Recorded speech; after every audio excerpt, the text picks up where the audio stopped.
Hello, everyone. Welcome to the GLORIO Chat, the best anime podcast on the internet. We are deep into the winter season, well past halfway now at this point. God. I believe, well, what is it? I know at least Journal of Witch is up to episode 8. Yeah. We've got... So is You and Our Polar Opposites is up to episode 7. So yeah, we are well past the halfway point. We've got like one episode left before we have to start thinking about next season. Time marches on. But yeah, no, we're still deep in winter though, because I mean, as of recording, I'm recording yet another episode at the beginning of a blizzard here. So, you know, it is still winter time. Looking outside the window will tell you that we are still in the middle of winter. Yes, but spring is coming very soon. See, over here in the UK, it's glorious summer weather, which is to say raining. Yeah, I was going to say, like, does the concept of spring even exist anymore? Like, yeah, from what everything I've been told, Zig, where you're at, that's just going to be every season, right? Is that yeah, basically. But yeah. Anyway, we do have some anime to talk about, as always, of course, and some, you know, the big Super Sentai news with Super Sentai ending, which is something we've talked about before, but it actually happened. And Super Sentai found dead in Miami. Yeah, apparently. So we'll get into all that, but to start, let's introduce everybody. I am Jel. I don't know what to say here because Iroh's not with us. He has finally passed away. Just say the normal things. You know, I guess we can confirm Iroh is not dead yet, so I will pass that along for everyone. But unfortunately, he is not on this episode with us, which feels very strange to me. But we'll do our best. We are, of course, also joined by G. Oh wait, I get introduced next? Wow, that's weird. You've got like seniority, man. Everybody it's always everyone moves up a chair. It's the same order every time. So if Iroh's not here, you're the next one to step up. Gotcha, G, gotcha. You know? What's my bit this week? We're gonna beat that groundhog to death with hammers. Honestly, that seems like a good option at the best of times, quite frankly. Look, it's obviously California. Californians are by law not allowed to complain about the weather, but I will say we've been getting a lot of rain, which, to be clear, not nearly as bad as a, once in a century blizzard, but it's a lot of rain. Guy from California when it rains for 2 days. All right, I'm just saying, I swear to God, every time I've been in a car the last 72 hours, I have seen at least one vehicle spun out on the side of the road. Oh my God. Yeah, but that's because Americans can't drive. Yeah. Well, G, you've lived out east. You know how it is, though. I know how bad it can get out east, for sure. Yeah. So it's understandable, but yeah. And we are also joined by Zig. I'm still here. I'm not dead yet. Yep. Still with us. Yes. That's all I have to say. We are joined by Aqua. I've heard that in America you have this concept of like a big ball of fire in the sky that makes it warm. Yes, that is how the sun works. Man, that must be why all of you are crazy. Yeah. But anyway, yeah. So surely the four of us have all been on together at some point. Yeah, absolutely. There has been a podcast with this configuration. Yeah, I know there have been ones where Iroh has been out, but I can't remember what lineups we've had. It's very, very rare. We've definitely had this one before. Yeah. Anyway, so in the manga for Eureka 7, the thing that I would actually want to say... This is the Blue Mondays takeover. Yeah, we're going to take over this podcast now. You guys didn't need to get to record this week, so maybe I'll just hand it over to you guys, and I'll take this week Time off. for another 2.5 hours of moon vandalism discourse. Yes, shout out to the Blue Mondays podcast returning soon, but the perpetually delayed Blue Mondays podcast. Yeah, we'll get Look, there. man, I need time to Photoshop my latest Holland memes. Okay, it's true. Yeah, fair enough. Very relevant in 2026. But yes, all right. Well, let's talk about currently airing anime, or well, I guess in this case, we'll start with. Things that are not relevant in 2026. Yeah, we'll start with it. We'll start with our Tokusatsu update. As mentioned, the Super Sentai has ended with the end of number 1 Sentai Gozyuger. Gozyuger, yeah.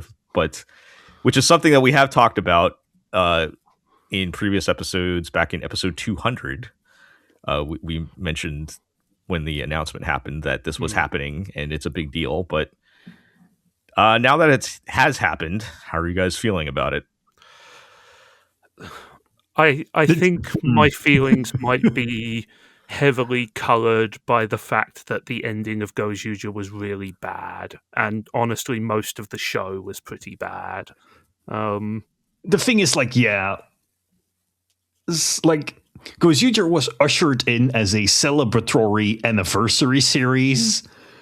Halfway was like became the last hurrah of Sentai, and then just completely fell off from already being kind of mediocre.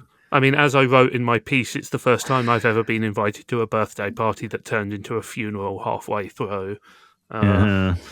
Yeah, I mean, it's just. I mean, we've talked on the previous episodes about the about Maya Imamori and the alleged underage drinking incident, which led to her being completely wiped clean from the show, ratted out by the people she is paying to, promote her, help her career, and then it's an absolutely like harrowing kind of story, the likes of which I almost thought we couldn't get any more in anime or in like the overall Japanese entertainment industry. It's just because most of the recent scandals have involved men, and with men you get to come back unless you do drugs, of course. Right. I mean, like it's really interesting to like be reminded of this news again, right? Because obviously this is not a new observation, right? But there's been some controversy, some might say, over the release of one Yakuza Kiwami 3.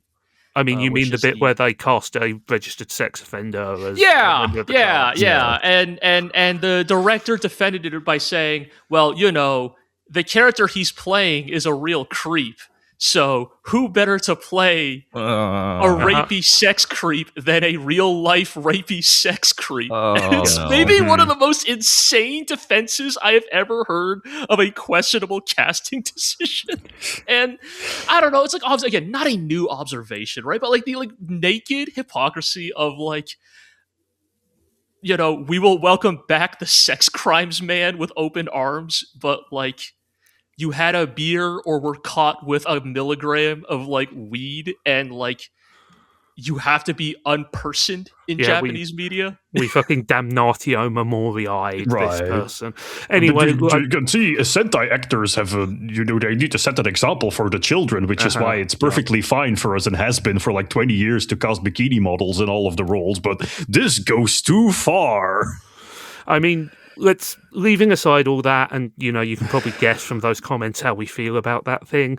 The truth is, like, when they fired her, they had filmed like seemingly almost like insert shots for almost all of the episodes up to the end, and as a result, the last quarter of the show has just been a series of like comical editing around the fact that she is in a bunch of the shots. Like even in the finale, the final episode where they're meant to do like their team morph and fight against the big bad guy, they have the four of them morphing, and then they have her replacement actor on a green screen morphing and then joining in once you can't see anybody's face. Awesome. It is literally just like the four guys standing in the quarry where they do the fight, and they give the big speech to the villain of like, our bonds are what bring her together, and our undying friendship will never like be defeated by the likes of you. Isn't that right, Sumino? And then it cuts to like her replacement actor standing in front of a green screen of the quarry going, yeah! It's literally the like Poochie, I have to go now, my planet needs me, slide the cell over the it's so blatant, and like the entire show just degenerates into a game of spot the weird editing choices, or spot how this frame has clearly been cropped, or spot how this was very clearly a pickup shot. And I'm not saying that Gozyuger was amazing beforehand, but man, it really just sort of fell off the rails with that stuff. The thing is also like, they actually like narratively kneecapped the show like this, because I'm not gonna say that like Sumino the Black Ranger was like an integral character, but the way they justify the recast is by like she disappears from 2 episodes and then all of a sudden she like pops up again, being played by a different actress who looks nothing like her original actress, and she's like, oh, I was doing a job, and like Tega Sword, who's like their Zordon, mentor kind of character, he had to change my appearance so I could do the secret mission, but now he won't change it back, and everyone just has a laugh about it. But at the end of the show, like a big the central thesis of the epilogue is that everyone gets their wishes granted, right?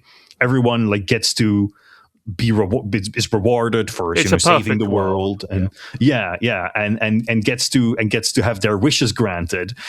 But they never acknowledge that Sumino's appearance was changed, and she was actually like distressed and upset about this. I mean, so put it this way: the final scene is everybody gathers back in like the restaurant that has been their home base to like have a celebration with corn dogs for some reason, but she's not there. Instead, they show her in a cut-in.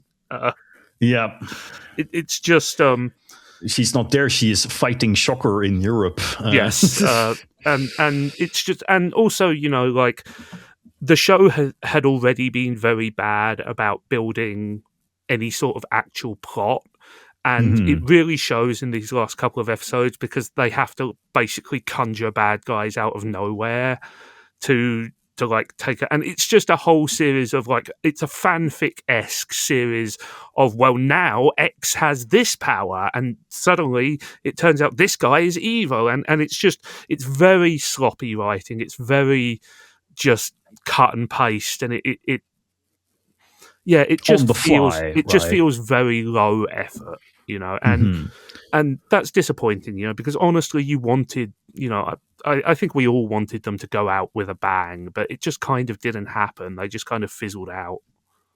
Yeah, I think one thing that I did like about the finale, which they unfortunately don't really do much with, but the entire premise of the show is kind of like, it's a battle royale, right? Like the powers of all the previous Sentai have been like put into rings, and these various individuals are merchandisable rings, right? And all these characters are fighting over these rings, and whoever collects all of them gets to grant their wish. So at the end of the show, they have essentially defeated the villain, and now the Rangers must square off against each other to see who gets to be the winner of this big like battle royale. And of course, it's going to end with the Red Ranger winning.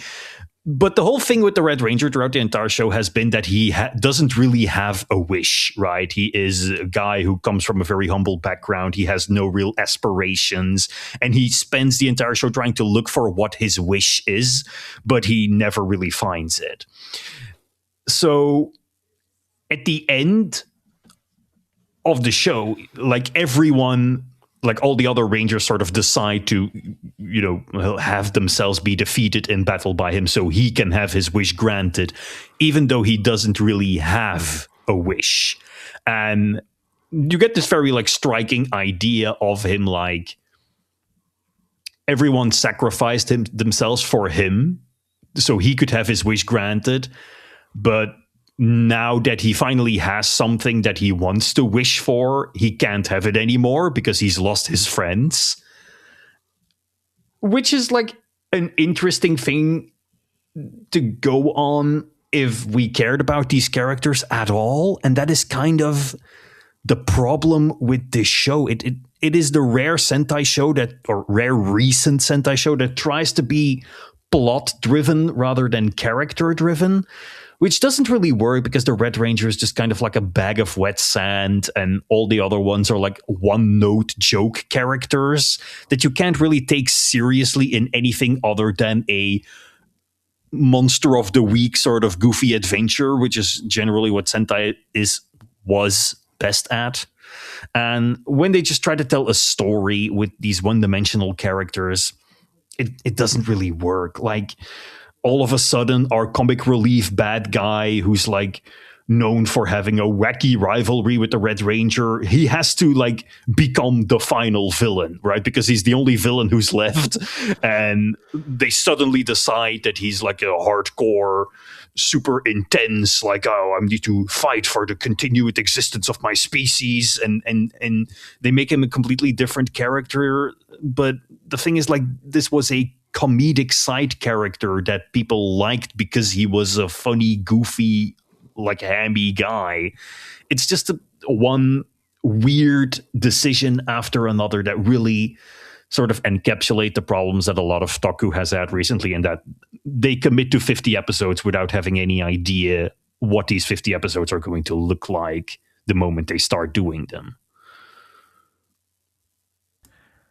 So this has not been the best way to go out, huh? No, No, and no. I think that I think that what this season has successfully done is persuade me that actually maybe it's not such a bad idea if Super Sentai takes a break, because I don't think anybody is pretending that this is going to be a permanent cancellation, right? Nostalgia is so on vogue. I suspect we will see Super Sentai come back in the next decade or so. Right? Sure. I will say, I didn't want to be the one to say it out loud, but the way you guys describe the end of this show and just the disastrous issues with its production and casting and all this stuff, right? It's like, in some ways, it almost feels appropriate then that it goes out with such a whimper. Like, it's almost like it almost feels like, again, they are definitely limping across the line. Yes, like I know Sentai has been good in the past, of course, right? I know you guys have spoken highly of like certain entries in the past, but it was good as recently as last year. But sometimes it feels like, especially the way you guys have talked about this particular series, is almost like it is being killed by all the problems endemic to Sentai specifically. As one of the major tokusatsu brands, and so much of this feels, I don't want to go as far as maybe self-inflicted, but it's self-fulfilling potentially. I mean, the thing is, like, part of the issue is that as Sentai has become, less important and less profitable, Toei have been slashing budgets, and that means, it becomes harder for the show. The show tends to become more toyetic. I mean, the last God knows how many shows have been based around like gacha mechanics, basically, a gotta collect them all kind of thing. And, it makes it more difficult to do a lot of the practical effects and the stuff that we personally like about Toku. And again, I will emphasize, we are not the target audience. It is a show for 5-year-olds in Japan. But it is enjoyable when they put the effort in, and it has become visibly harder for them to put the effort in, even over the past 5 or 6 years. You can tell, But the thing is, like, I would like to push back against this a little bit, because I think, like, to me, Gozyuger didn't really represent the issues with Sentai per se, because many of the flaws I saw in Gozyuger are more flaws that I have had with some of the more recent seasons of Kamen Rider rather than with Sentai, in that most of these problems revolve around, the plot and building an epic narrative. Whereas, to me, Sentai has always been the wacky show, right? The monster of the week, goofy bits show. And Kamen Rider is the plot-driven, more big square quotes, mature Toku show. And I think there is still room for both of these to exist. I think when Sentai has been bad in the, like, let's say last 5 years, it's because it's tried to be, or like infringe more upon that niche that Kamen Rider fills, rather than sticking in its own lane. And this is especially noticeable because the show that is replacing Super Sentai, to me, seems to be, once again, slightly more in that sort of Kamen Rider aimed at a slightly older demographic, slightly more plot and like lore driven than the goofy, wacky shenanigans of the Sentai seasons that we particularly like. So I'm not sure if the failings of Gozyuger are necessarily indicative of the failure of Sentai as a brand, because to me it was not really representative of what Sentai was, if that makes sense. I mean, I think you have to be very careful with that format, because I think part of the charm of the tokusatsu formula is that it can occasionally be very, very funny, but it is rarely a out-and-out comedy. You know, I think if you start making the show just a straight comedy, I think you begin like a dangerous spiral towards self-parody. Right, Yes. and you could argue that Super Sentai was already there, but I think part of the charm of the franchise was that it was trying to tell real stories in silly ways. You know, I think that's part of the multiple demographic appeal, right? You know, the classic example of the camp live action show Batman, the 66 series, right, worked because the children could take it literally and the parents enjoyed the postmodern irony of it, right? And that's kind of how Sentai works as well, right? You do need it to be able to be taken seriously on some level. And I think many of the best received Sentai seasons have been ones that have tried to engage in big plots. You know, I think it is fun when you balance those elements rather than leaning into, you know, all-out parody. There have been some Sentai seasons that have been unashamedly comedic, and some of them have been good. But I think if you set that as your base mission statement for the franchise, then that's a little dangerous, I think. Right. Yeah, I think I need to nuance that a little bit, because like there have been like openly comedic series like Gozyuger or Dome Brothers, which we very much disliked, right?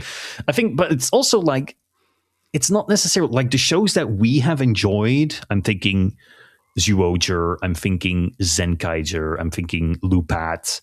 These are generally not the like fan acclaimed seasons, right?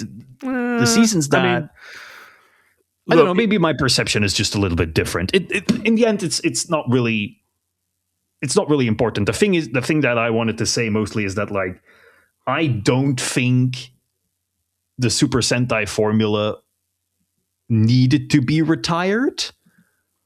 I just think they needed to, and this is a very stupid conclusion to come to, but they just needed to make good shows in that formula. Like, well, from my completely ignorant perspective, it seems like maybe a lot of it is the off-screen challenges of people just not watching and the money not being there too. Right? Yeah, like I mean, like the biggest thing. I mean, that's any TV shows, anything being made on TV, but probably, you know, something like this, which requires, I mean, as much as we joke about it being low budget, it's probably a lot more than making a TV drama or something. You need special effects and you need a stunt crew and all that stuff. You gotta pay to rent out that quarry. You know that. No, I think Toei actually own that quarry. Oh, do they own it at this point? Okay, yeah. I mean, they've been using the same quarry since 1971. So okay, so yeah. I will say that Toei explicitly said the reason the cancellation was happening was because the merchandise sales had fallen so much. You know, the toy sales are everything. They are the only thing which matters. And the reason this cancellation happened is because they fell below. Like Toei, and again, you know, there's some wiggle room in this because it's in Japanese, but Toei basically said it got so, like, the merchandise sales have gotten low enough that it's not worth making the show. It can't justify the expense. And what that means is not necessarily that the show started costing more than the merch was bringing in. It got to the point where they just did not want to. The return was not enough, right? Right. The line did not go up enough. But also, you know, I think there are perception problems, right? Like, the Super Sentai brand is old. It is so cliched at this point that like parodies of it are easy.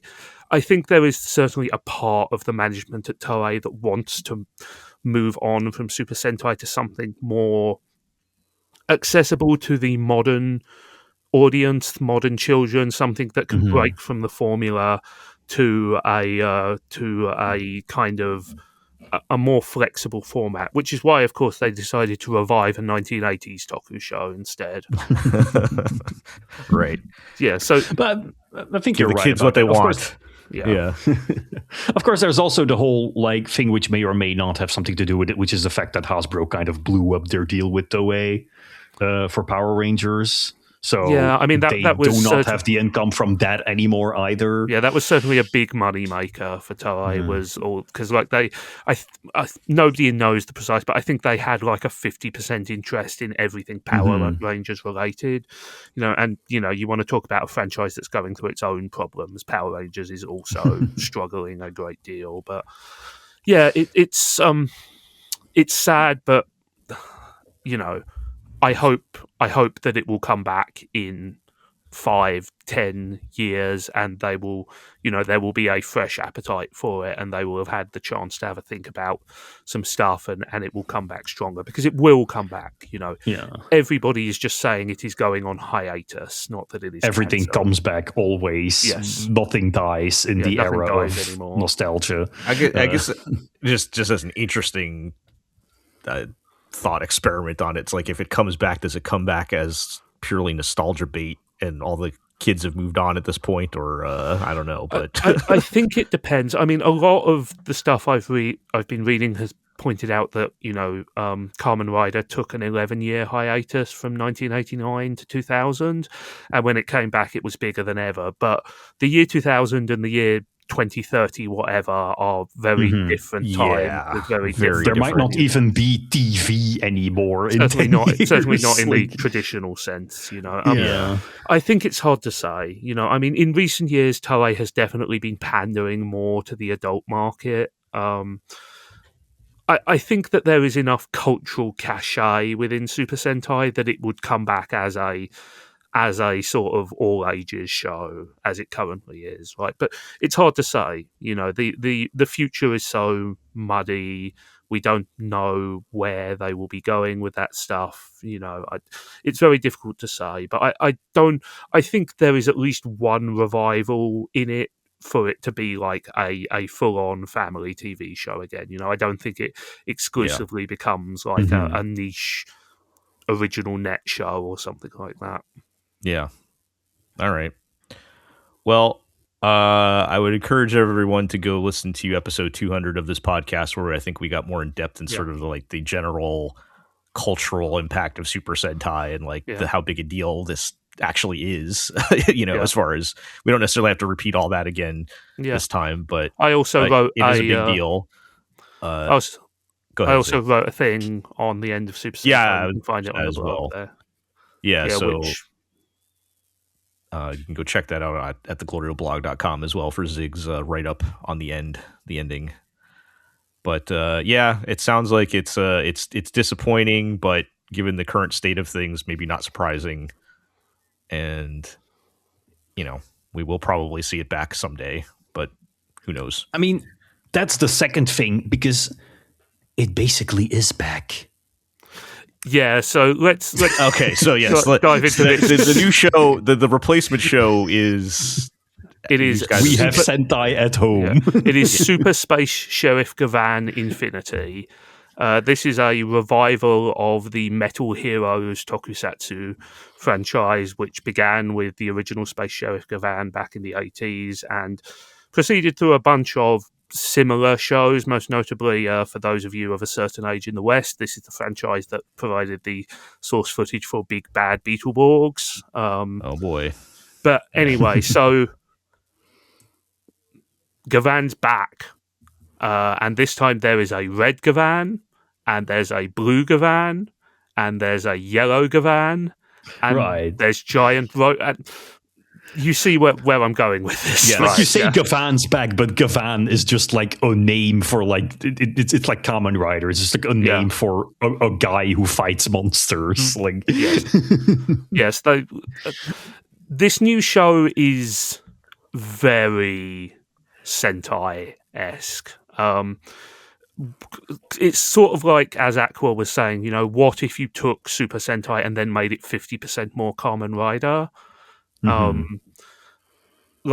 It's they're clearly putting a lot into it. There's some by tokusatsu standards pretty high production values here. There's a lot of stunt work. There's a lot of suit work.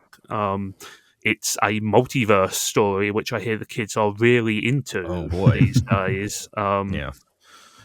But it kind of is you could file the serial numbers off of this and make it a Super Sentai show quite easily. Squint your eyes and it's Super Sentai, right? Yeah. Like they still have cool guns which they use to transform. They're collecting suspiciously Gachapon-esque toys with which to transform. And like I said, there's a giant robot. There's a red one who is hot-blooded and passionate. There's a blue one who is calm and collected, and there's a yellow one who is a girl. Like, yeah, it sounds familiar.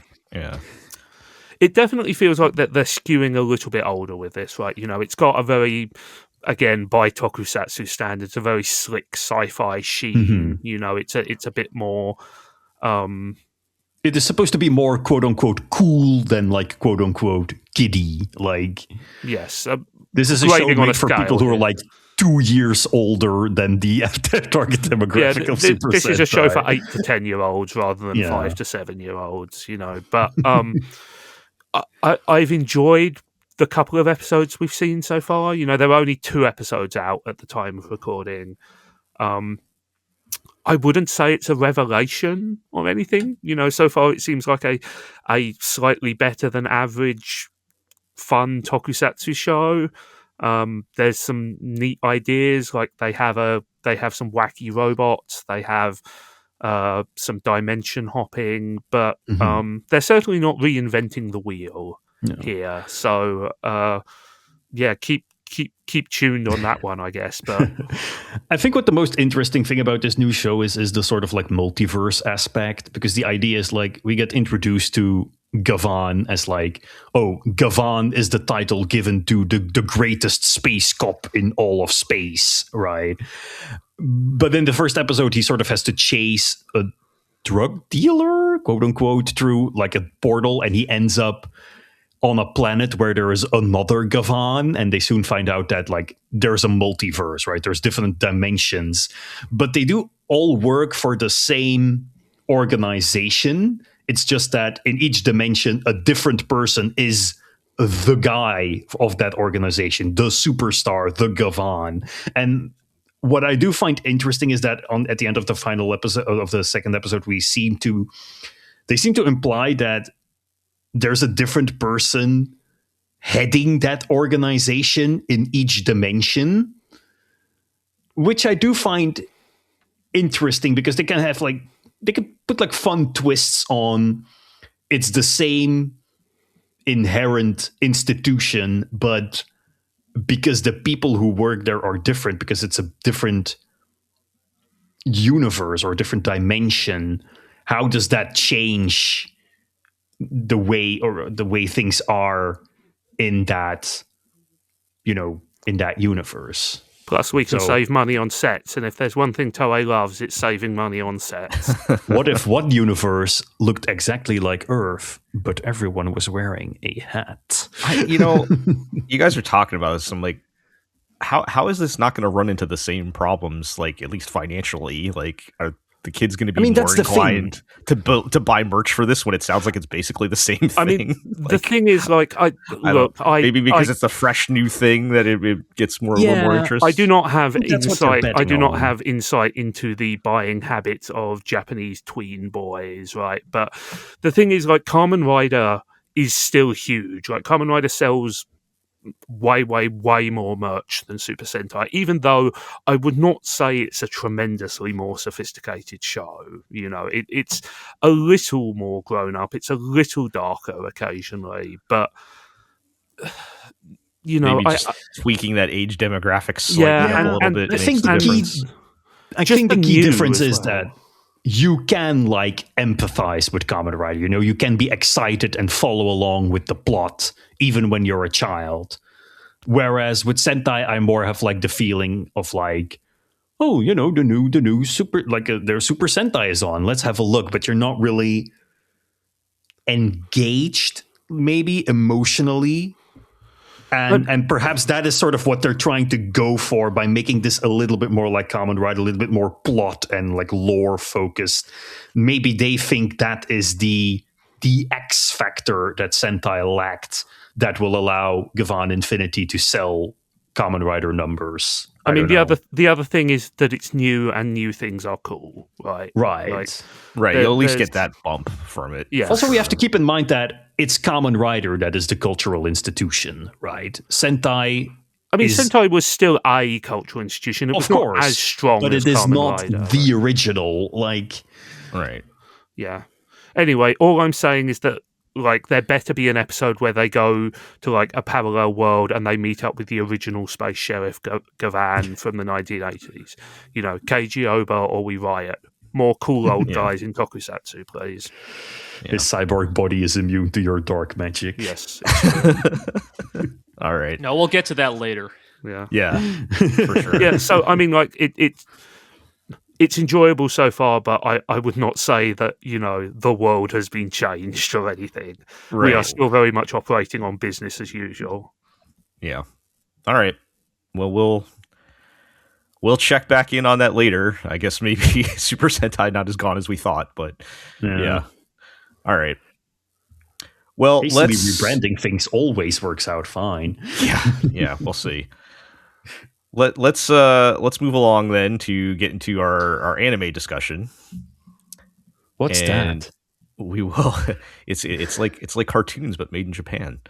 Let's start things off with you and I are polar opposites. I have fully caught up with this now, so we're up to 7 episodes. Still a fun show. It will continue to be one of those ones that is difficult for me to explain on the podcast without it just sounding like the most boring, right? Unimaginative thing ever. Because like these episodes are like, well, stop me if you've heard this one before. There's a school festival.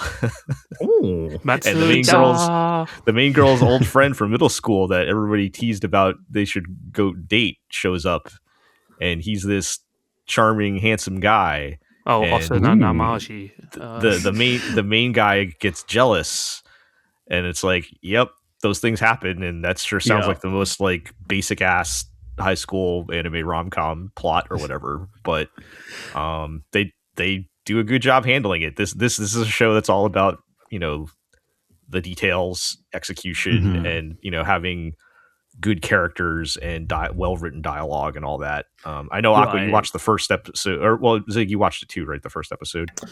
Yeah, and the only thing I will say is that like I enjoyed the first episode a great deal. It was definitely a show where it was all about the presentation, right? Like the ideas were not super original, but the fun visuals, the great voice acting, the goofy setups were very much the draw. Yeah, right.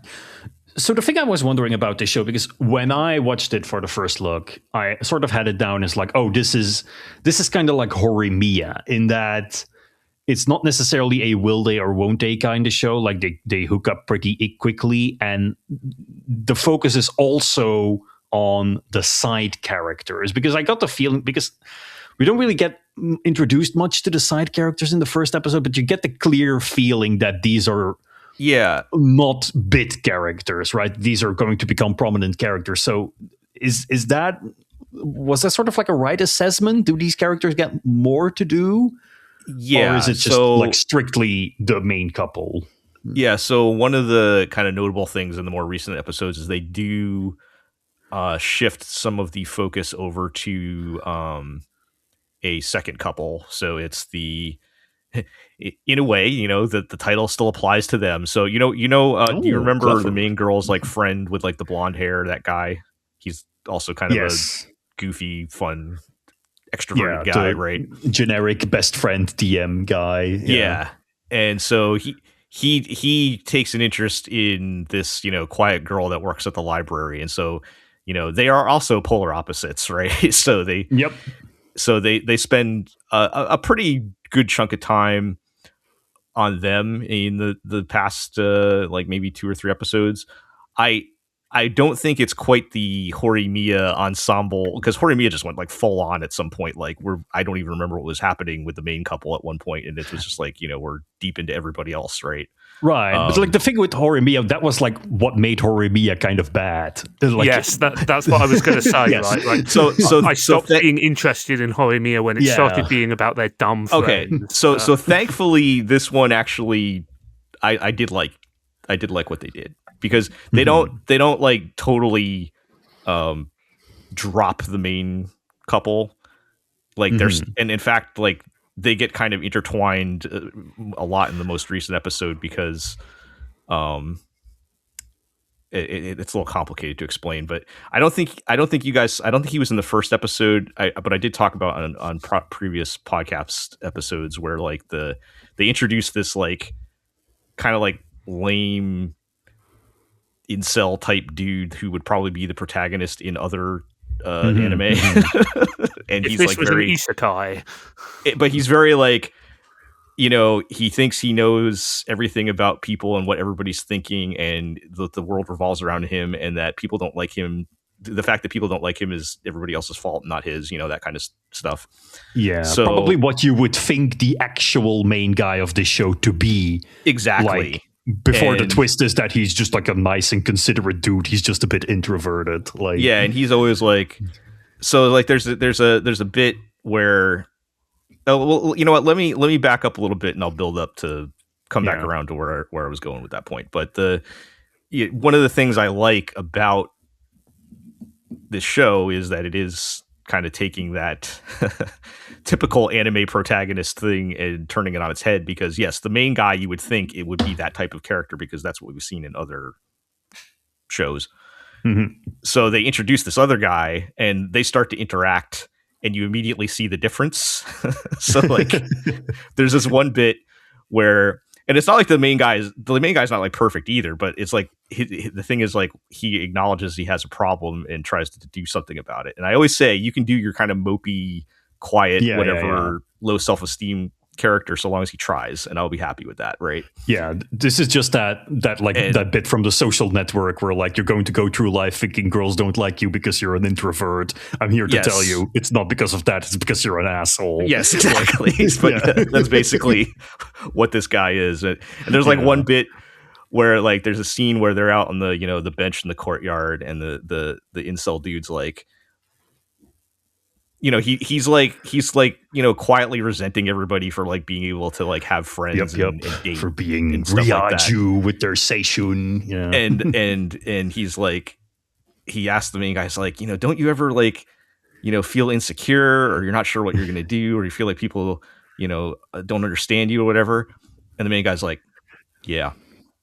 And then like the scene just like ends. Because but it implies like, yeah, he does, but like he tries to make it be better. Like he doesn't just but I don't make it my entire personality and make it as into right. So like I was like, that was very good. That was a very good bit. But yeah, and in these particular episodes, getting back to the kind of stock school episode or school festival plot here, it's like the main guy, I mean, he gets jealous when this guy comes back and sees how chummy he is with his girlfriend, and there's nothing, and like there's not like they didn't have anything going on. There's nothing presently going on. He doesn't have any like logical reason to be jealous, but he gets jealous, which is normal, right? And rather than play that up too much for drama or anything, it's just like, or even just say that he's wrong or like a bad person for feeling that way. I mean, he's technically wrong, but like, it's a natural reaction, especially when you're young and, you're trying to figure out relationships. Right. And, he immediately is like, he's like visibly, kind of upset. And of course, the main girl notices this and he's just like, rather than make a big deal out of it or not talk about it, he's like, he says something to the effect of, this is a me problem, not you. And he goes and takes a minute to think about it. And then later on, a little bit later, they talk about it and they work it out. Right. And everything's cool. So, that's kind of the difference between this show and, a more classic rom-com where they would have played that up for an episode or two of drama of, is this going to be the end of our relationship or whatever? And the thing is, like, I do find that very interesting because we have seen this kind of thing in a lot of shows recently, right? Where they sort of no longer do the big misunderstanding melodrama, but just do the like, we are going to be, mature and collective we're actually people to and talk about our issues. Yes. And it's very fascinating to me from a sociological point of view of how the demand from the audience has shifted from we want messy drama to now the power fantasy is just what if we could talk about our feelings and everything would turn out all right. I mean, look, it's not like the world is lacking for messy drama these days. So, it's just something I have noticed to the point where maybe we need to come up with a third thing aside from everyone acts like an immature idiot versus everyone is always matter-of-factly and together and rational about everything. Okay, what if everybody acted like an immature idiot, but also there were giant robots? Yeah, right. I guess that's just Mobile Suit Gundam, huh? Yeah. And they do I mean, at least within the episode, they play it up a little bit, right? But by the end of the episode, things are resolved.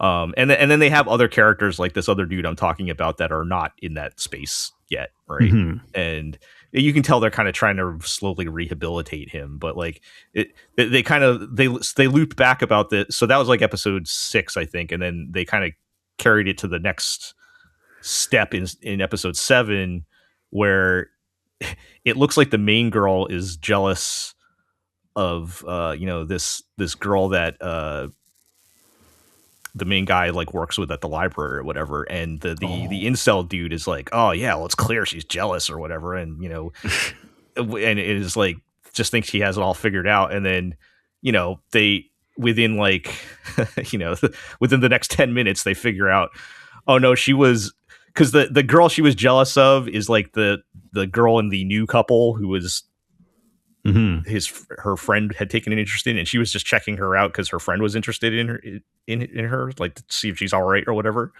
Yeah, but and it was all just misunderstanding. But they and I think also just depicting them as more age appropriate, young teenagers and not adults that are in high school. Part of the way that whole situation was diffused is the main guy's oh man, is she jealous? Is she mad at me or whatever? Mm-hmm. And they walk outside and it's oh, her and her dumb friends are happy they found some cheap dollar store toys, and they're blowing bubbles in the courtyard of the Yep, yeah, that's right. That's living, clearly not upset at all, right? And it's just, and the fact that they can just be goofy and have fun like actual kids sometimes is also fun. But to your point, Aqua, maybe that is a fantasy at this point. I mean, striking that balance is always difficult, right? Especially in any piece of media about teenagers, it's difficult to find the equilibrium between adult and child, right? And I think any piece of media which can do it is onto something. Mm-hmm. To be fair, I'm in my 40s, and I would also be happy about having some dumb dollar store toys and blowing bubbles in the parking lot. I mean, hell yeah. Me. Yes, but this is the Pokemon curve, right? Yes. Yeah. In my 20s, I would not think that was cool, but we've sneaked back around where, yes, that would be very fun. But yeah. But yeah, it's a fun show. As I've said before, the ceiling is super low. I don't know. It's only going to be so. It's only going to go so high with that as far as where I would rank this on my anime list. Right. It's doing a great job with the material that it's working with. So no shame in just a good fun show that you enjoy watching, right? Yeah. Doesn't have to change the world. Yeah, and it's so well written and everything, and it's so much fun that I think it does enough of that to just kind of stand out on its own. Just, it's only gonna I can only take so many more school festival plots in my life. So Matsuida. Yeah. But what if there was a school festival, but also the main girl would turn into a Cuphead character whenever she gets excited? Well, that also happens a lot in anime comedies. Yeah. But yeah. All right. Well, let's move along. Another fun kid show. To another anime comedy. Let's talk about Digimon Beatbreak. Unfortunately, Iroh is not here, but you guys have also been watching it, right? So after on the podcast last time, Iroh talked about how the last episode was about contract killing. Yeah. So this time, this episode is about human trafficking. And just in case you're not sure, they say this is human trafficking in the episode itself. They make it very clear. Look Yes. to the camera and say this is human trafficking. Basically, yes. So, And the funny thing is, like they introduced this episode of like the kids being sent on a mission to infiltrate an illegal auction, and like it becomes clear that they're selling Digimon, right? It was like, oh no, that's terrible. You can't sell Digimon, and you think this is going to be the kid-friendly analog of, modern slavery, human trafficking, that kind of stuff. But then they go out of their way to make it explicit that no.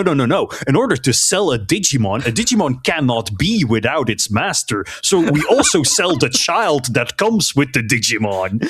Oh, God. yes, they focus on this one fairy Digimon, which is partnering this little girl. They even describe her as the star attraction of the... That is very disturbing. Yes, Yeah. It's very uncomfortable. Like they're definitely going for this is. It's almost funny how too edgy for you it is, right? Like as someone who's not watching the show, I can't be the one to make the joke. So it's on either Zig or Aqua. One of you has to tell me which Digimon is in the files. I mean, ooh, that's tricky. Numamon. Petermon? Numamon, and that let me Google this Numamon here. It's just a Digimon that looks like poop. Oh, this guy. Yeah, okay. Now I've seen this dude. Yeah. Yeah. I mean, there have been like numerous kiddie fiddling Digimon. I mean, like it's a show about children, so there's going to be a whole like. I always by feel like default, that one that's like a monkey with a tie gave me bad vibes. Oh no, that dude's great. Etamon. Etamon rules. Yeah. Oh, okay. Will not hear a bad word said about Etamon. He loves Elvis. But Are anyway. you sure this dude, the one with the sunglasses and the chain or whatever? You're telling me this guy's allegations. Are This you guy's saying that clear. he's suspicious because he looks like he's from the Hood, G? Oh my god! Please, there are way more racist Digimon than that. Oh my God. Anyway, All like right. this episode is like surprisingly dark on multiple levels because once they have obviously liberated all of the enslaved humans and Digimon, and they try and get away, like they're sort of our hero's opposite number. Iroh described them in the last podcast episode, tactics. They're like at the dark version of our team, the Psycho Rangers. The lead guy like forces his Digimon to evolve against its will, and so we get this really nightmarish scenario where this like bat, eagle, dragon Digimon is just like rampaging out of control and trying to like destroy everything it touches, and it ends up killing the fairy Digimon, and so the little girl is like completely distraught, and that's just the end of the episode. Like that's No, Zig, you forget the part at the end. Oh, yes. Where the leader of tactics, who's like an adult, starts beating up the one kid who Yes, let his Digimon go haywire. yeah, they tie the kid to a chair and then beat the crap out of him. Like there is no ambiguity about what is happening. Like, And to add insult to injury, the other two members of tactics explicitly say like, "Oh, don't worry, while this guy was fighting off the good guys with his rampaging Digimon, we made sure to secure the merchandise." so yeah, everybody else aside from the little girl, all the other characters were rounded back up and presumably are back in cages somewhere. The thing with this show is, because it is a kids show, it is allowed to be extremely blunt, but blunt in a way that just makes you like nervously laugh, because these are the kinds of unfathomable evils that actually happen in the world.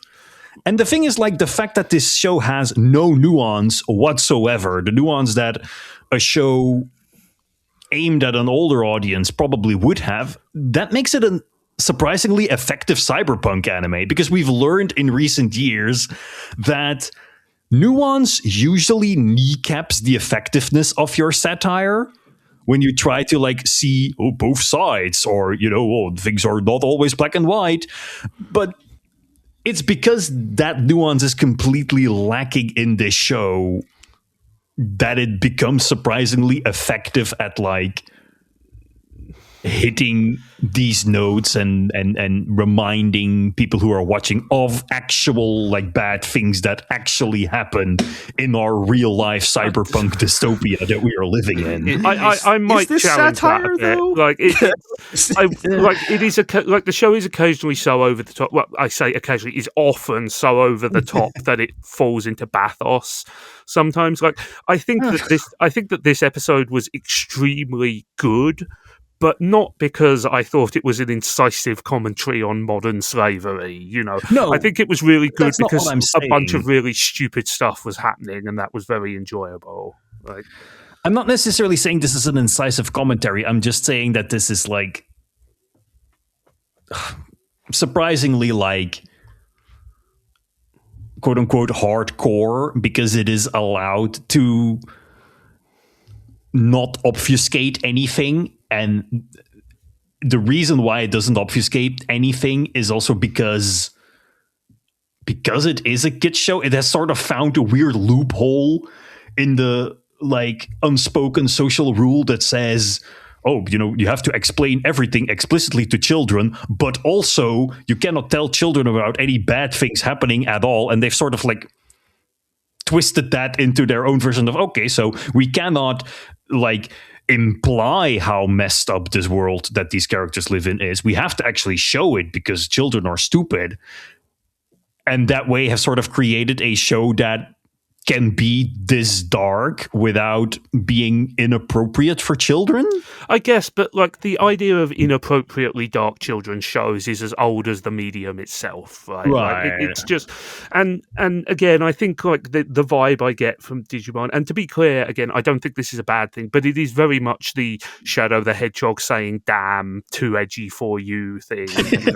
Like one of the stated things that they said before this show started was that they were aiming this at a slightly older demographic than kind of like the last couple of Digimon shows, which have been very much, like 7 to 8 year old shows. And I mean, like this to me is just a classic example of, to capture the imagination of 11-year-old boys everywhere, we have to make it gritty and grim and edgy. But the thing is, like, I get the feeling that if they made the same show for like 14 to 15-year-olds, right? If they made the show for like the Shonen Jump audience, it wouldn't be as explicit because they would feel a need to be more nuanced, more ambiguous. I disagree. I think it would be just as explicit. It's just it wouldn't be as noticeable because you would not have the contrast of the extremely kid-friendly bits surrounding it, right? It's not that this show is more explicit than media aimed at older audiences. It's just that the contrast between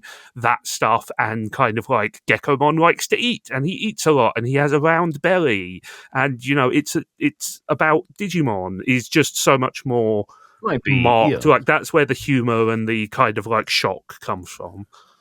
Just the sort of like contrast between these things you very much associate with kids shows and these things you associate with shows for older audiences that are not really made more implicit the way that kids shows generally do, I guess. Yeah, that's what I'm saying. Like that that is the thing, like it's like if we came, like JLG, you can attest to this, right? Like if we came on and said we're watching a gritty crime drama anime and this episode was about human trafficking, you would go, yeah, sure, like it is a gritty crime drama anime. The enjoyment, the kind of like the goofiness comes from the inherent contrast of this is a children's show about like based on a franchise about digital like pocket Tamagotchis versus we're doing an episode on human trafficking. Right. But I mean, I think what I was trying to say is that makes it more effective, right? If this, like if this were in fact indeed like a show like Gachikauda or something, it would be like, oh yeah, this is the human trafficking episode because this is a dark and grim and edgy world where everything is messed up. But what does effective even mean in this context? That's fair. Does it make it more incisive satire because it wasn't that to begin with? I mean, I would say effective. I would say it catches your attention more, right? I mean, talking about it is effective in that it makes you go, wow, I can't believe they're doing this. Like, no, it doesn't make me do that. It makes me go, ha ha ha ha ha. Wow. Like, I do actually think that like Aqua was onto something a little bit that like I think subtle satire is for losers now. Like we live in 2026. We live in a post-truth society. Like you cannot like. You cannot like satirize the insane state of the world with like subtlety and like nuance. Like you kind of have to like hit it in the face with a hammer because that's just the sort of like blunt, stupid world we live in now. Right. Yes. The worst person you know will take your subtle satire of the current state of the world and somehow twist it to like serve their own end. The classic example, of course, being the like pro Starship Troopers people. Right, like the people who watch Starship Troopers and walk away being pro-fascists, right? They at least have the excuse that the original novel is pro-fascist. Yes, I know. I mean, but the point it's the guy in Wake Up Dead Man who is like a conservative Republican who is like, I've always identified with the rebels in Star Wars. Like, yes, like in some ways, it's like maybe you like, and that is not to say that like that Digimon is the social commentary we need in these times, but I think there is some validity to the idea that, like, I guess I just don't think that there's any satire going on. Yeah, here, I think the point is taken. They chose an episode about human trafficking because human trafficking is evil. So yeah, I think the idea of I know everyone loves this term. Media literacy is dead. People are stupid and can't understand subtle satire, and you the only way to do satire in 2026 is to bludgeon people over the head with it. That said, I don't think that's what Digimon is probably attempting to do here, right? So I think that's what we're ultimately kind of looping back around to. To be clear, I'm enjoying this show a lot. I just think that I'm enjoying it because it's like a goofy shonen adventure rather than anything else. And the fact that the fact that you're getting that kind of thing in a kid show is attention grabbing. That's for sure. Like, and it definitely catches our attention. And the thing I will say is that I don't think that Digimon is entirely devoid of like commentary or satire. Like a lot of the stuff they've been setting up around like the class struggle stuff, like the rich versus poor stuff, is definitely deliberate commentary. It's big, broad, child-friendly commentary, but it definitely is commentary. And I think that's Aqua said that this is a surprisingly effective piece of cyberpunk, and I agree, it is. But I don't necessarily think that like the illegal auction for selling children is a part of that. No, I think it's more like it's emblematic of what I wanted to say, right? And the thing is, like, I don't think the show is a biting satire. Indeed, what I mostly wanted to focus on is indeed like how it is a effective or like a pretty successful cyberpunk for kids, right? Yeah. I think that's a fair description. Okay. Well, anyway, so the next episode, which aired today, but we haven't got a chance to, is about underground pit fighting. We're just hitting all the topics, huh? Yes. Yeah. I'm not even joking. It really is. Right? That's a much more important and relevant topic. Yes. Okay. When you think about it, all Digimon is underground pit fighting.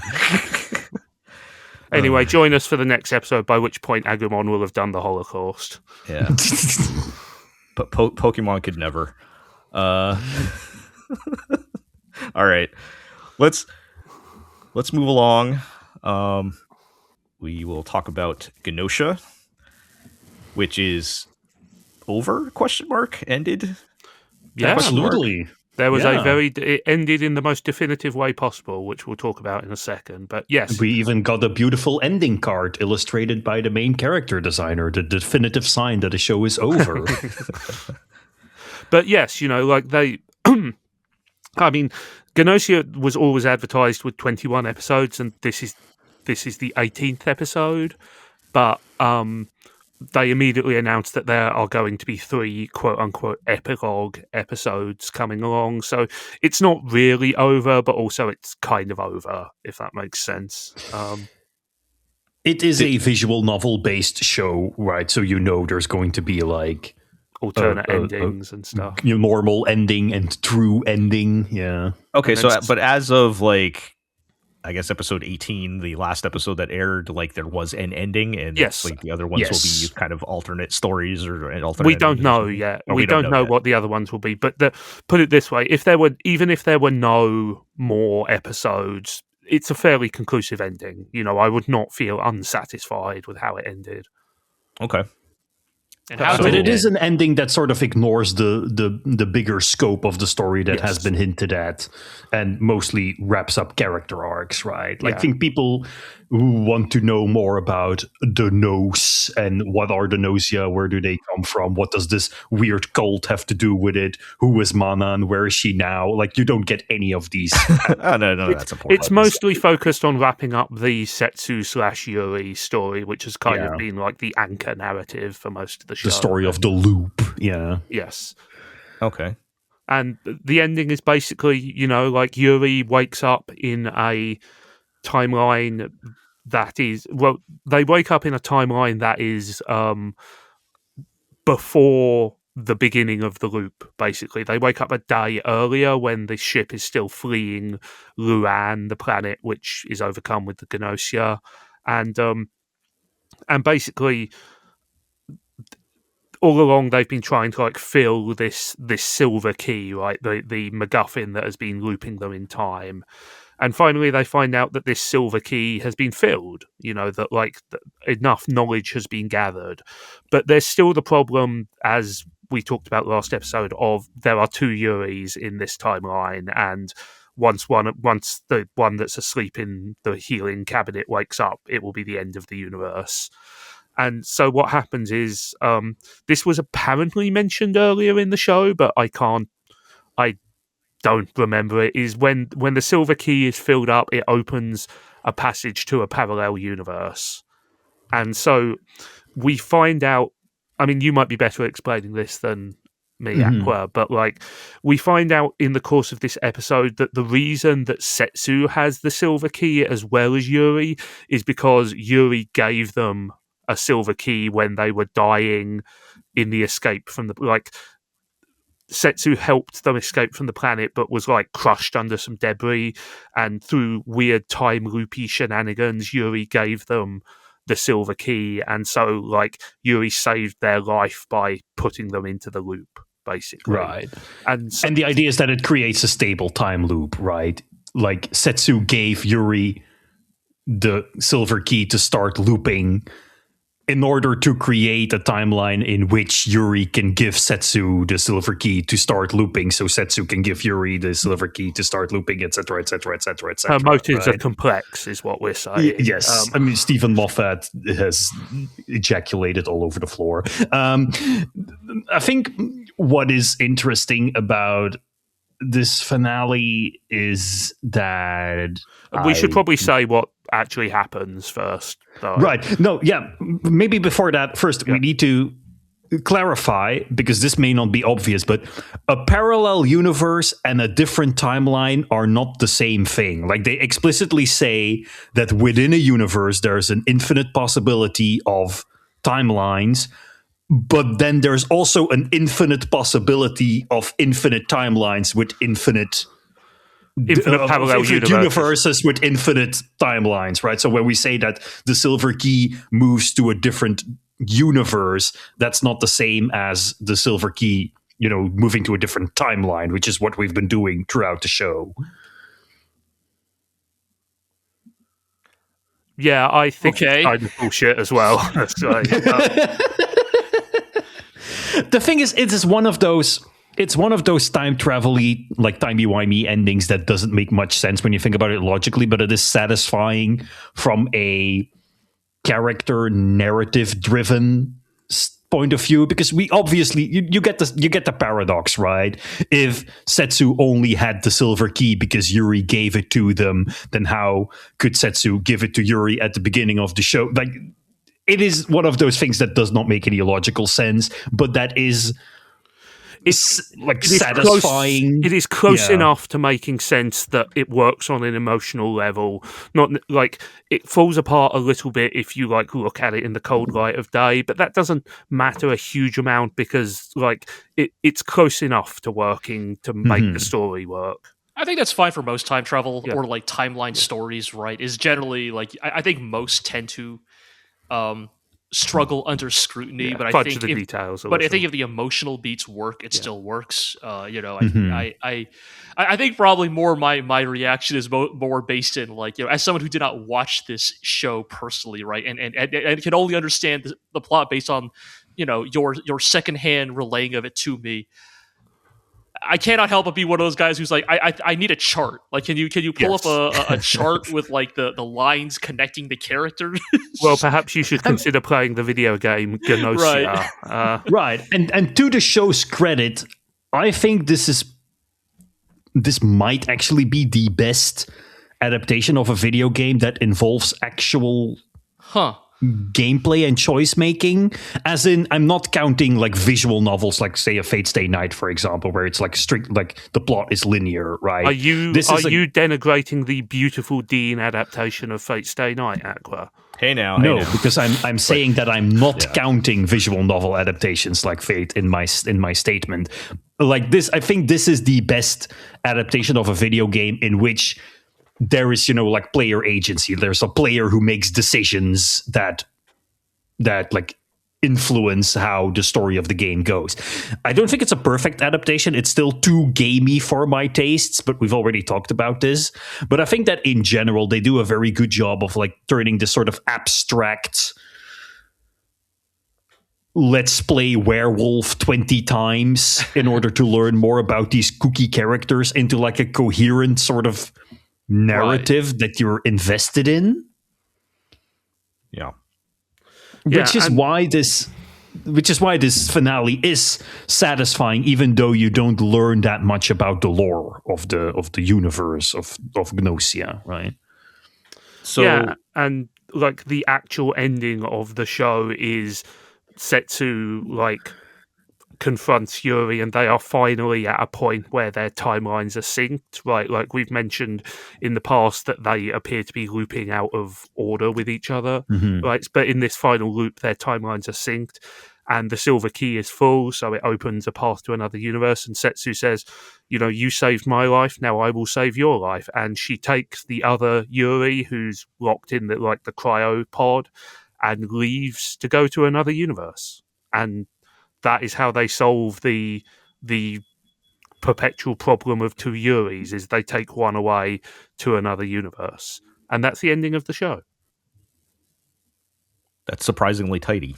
Yes, it is, actually. It is a little bit, we put you on a bus to hell, but they frame it, they frame it as they frame it as an act of self-sacrifice, which I think works well under the circumstances. Right. An act of self-sacrifice, but also a new possibilities, right? There's the implication that like with the silver key taking Setsu to this new parallel dimension, they can like learn new things to once again trigger the silver key and go on to like develop as a person and learn more about the world and about other people, and kind of like how Yuri did throughout the show. Yeah. And of course, it's also a new beginning for the characters who are left behind, including Yuri, because they are free from the loop. They can now finally sort of go on and exist outside of this perpetual time, and just to prove that this is the end, we get the best ending you can possibly get, the Animal House style series of slides that tell you what the characters did next. Yes. Nice. Yeah. Which are very funny. Oh yeah. I mean, we've talked about how like character backstories in this show are low-key insane. Like the one guy who grew up in a planet of sentient bonobos. This like whale dolphin lady who was like the first animal to be turned into or to gain human conscious, and the ending slides sort of continue this weird sort of kooky sense of hinting at a much larger world than the one we got to see. There's bits of like, Rakio went back to their home planet and was dissatisfied with the stifling politics of that country. They led a glorious revolution, and now the gloriously nude statue of Rakio is where couples meet on the university campus, and like things like that. That is good. Yeah. And then there's ones that like the one for Shigamichi, the guy who is just like cosplaying as an alien, or maybe he's an alien. It's never entirely clear. It just says Shigamichi was never heard from again. All right, that's not bad. That's pretty good. The captain guy, voiced by Kenjiro Tsuda, is like, he kept on sailing through the universe and went increasingly more insane. He died alone. That's all right, honestly. Yeah, so like they are almost certainly deliberately very funny for the most part. And he just like so-and-so died on their way to their home planet, or unfortunately not. No? I mean, like Shigamichi was never heard from again is the closest you get to something like that. We do not get a slide for Yuri, so we don't know what happened to them next, and I wonder if one of those epilogue slides might be about that, but like it's a surprise. Like, I think it is a surprisingly satisfying ending that also keeps the kind of like sly undercurrent of humor that has been very enjoyable about the show, right? Like, and it's fun to kind of like see. It's fun to kind of like get a final parting shot with all of these characters, right? Yeah. I think an untold strength of this show is that it acknowledges the sort of meta level of how people experience the game. In that, like, in the game, like, certain characters, are perceived a certain way by the fan base, right? Like Rakio, for example, is considered to be extremely annoying because they have the highest like rationality stats. So they will always, like, when you start lying, immediately catch on to your bullshit. And so in the anime, Rakio is like deliberately made to be the most annoying piece of shit you've ever seen. And then like every bit route we get, Rakio is always the first one to be voted out as a sort of running joke. And it's these sort of like fun little details acknowledging the sort of elements of the game that transcend the actual text and integrating those into the anime without it becoming a kind of like weird wanky adaptation. Like, for example, like when they did the Persona 4 animation and they like put the actual stat screens of the monsters in it, as like when Rise is using her scanning ability, she actually sees the stat screens of the monsters the way they are in the game. And that to me is an example of like poorly implementing those mechanics or poorly adapting a video game, whereas this would be an example of how to do it well. Yeah. I think sometimes it can be fun to like directly reference in-game mechanics in adaptation, but I do think that the best like adaptations of a video game sort of like key into the fact that like a passive form of media like a TV, anime, or movie can never truly replicate the like inherent sense of passing time that a video game will always have the advantage of. And so I think good adaptations try to emulate sort of the emotional arcs of the experience itself. It's actually why, like, I think I was so high on the Nier Automata anime adaptation, is because it could not like replicate the sense of like you're playing this game 5 times in a row and here are all these like little side quests. But I think it did a good job of capturing the like the emotional feeling of playing side quests, if that makes sense. And also, like with the Nier example, like so much of that game's intertextuality comes from the fact that it is a game you are playing, and rather than attempt to kind of like replicate that intertextuality in another medium, the show instead had different things to say. Right? Like obviously it had some of the same things to say, but like rather than imitate something that couldn't be imitated, it instead, came up with something more appropriate. And that's interesting talking about Gnosia, because the thing about Gnosia is in many ways it is one of the most mechanical anime ever, right? Like it is literally, it's not you can see the strings, it's the strings are steel cables, the strings are the plot. The setup is so rigidly mechanical that it kind of it could have been stifling, and I think the weakest parts of the show are where it goes, we have several episodes in a row that are just puzzling out the Gnosia without any twists or anything like that. But somehow it manages to take that rigidity and make it a strength, right?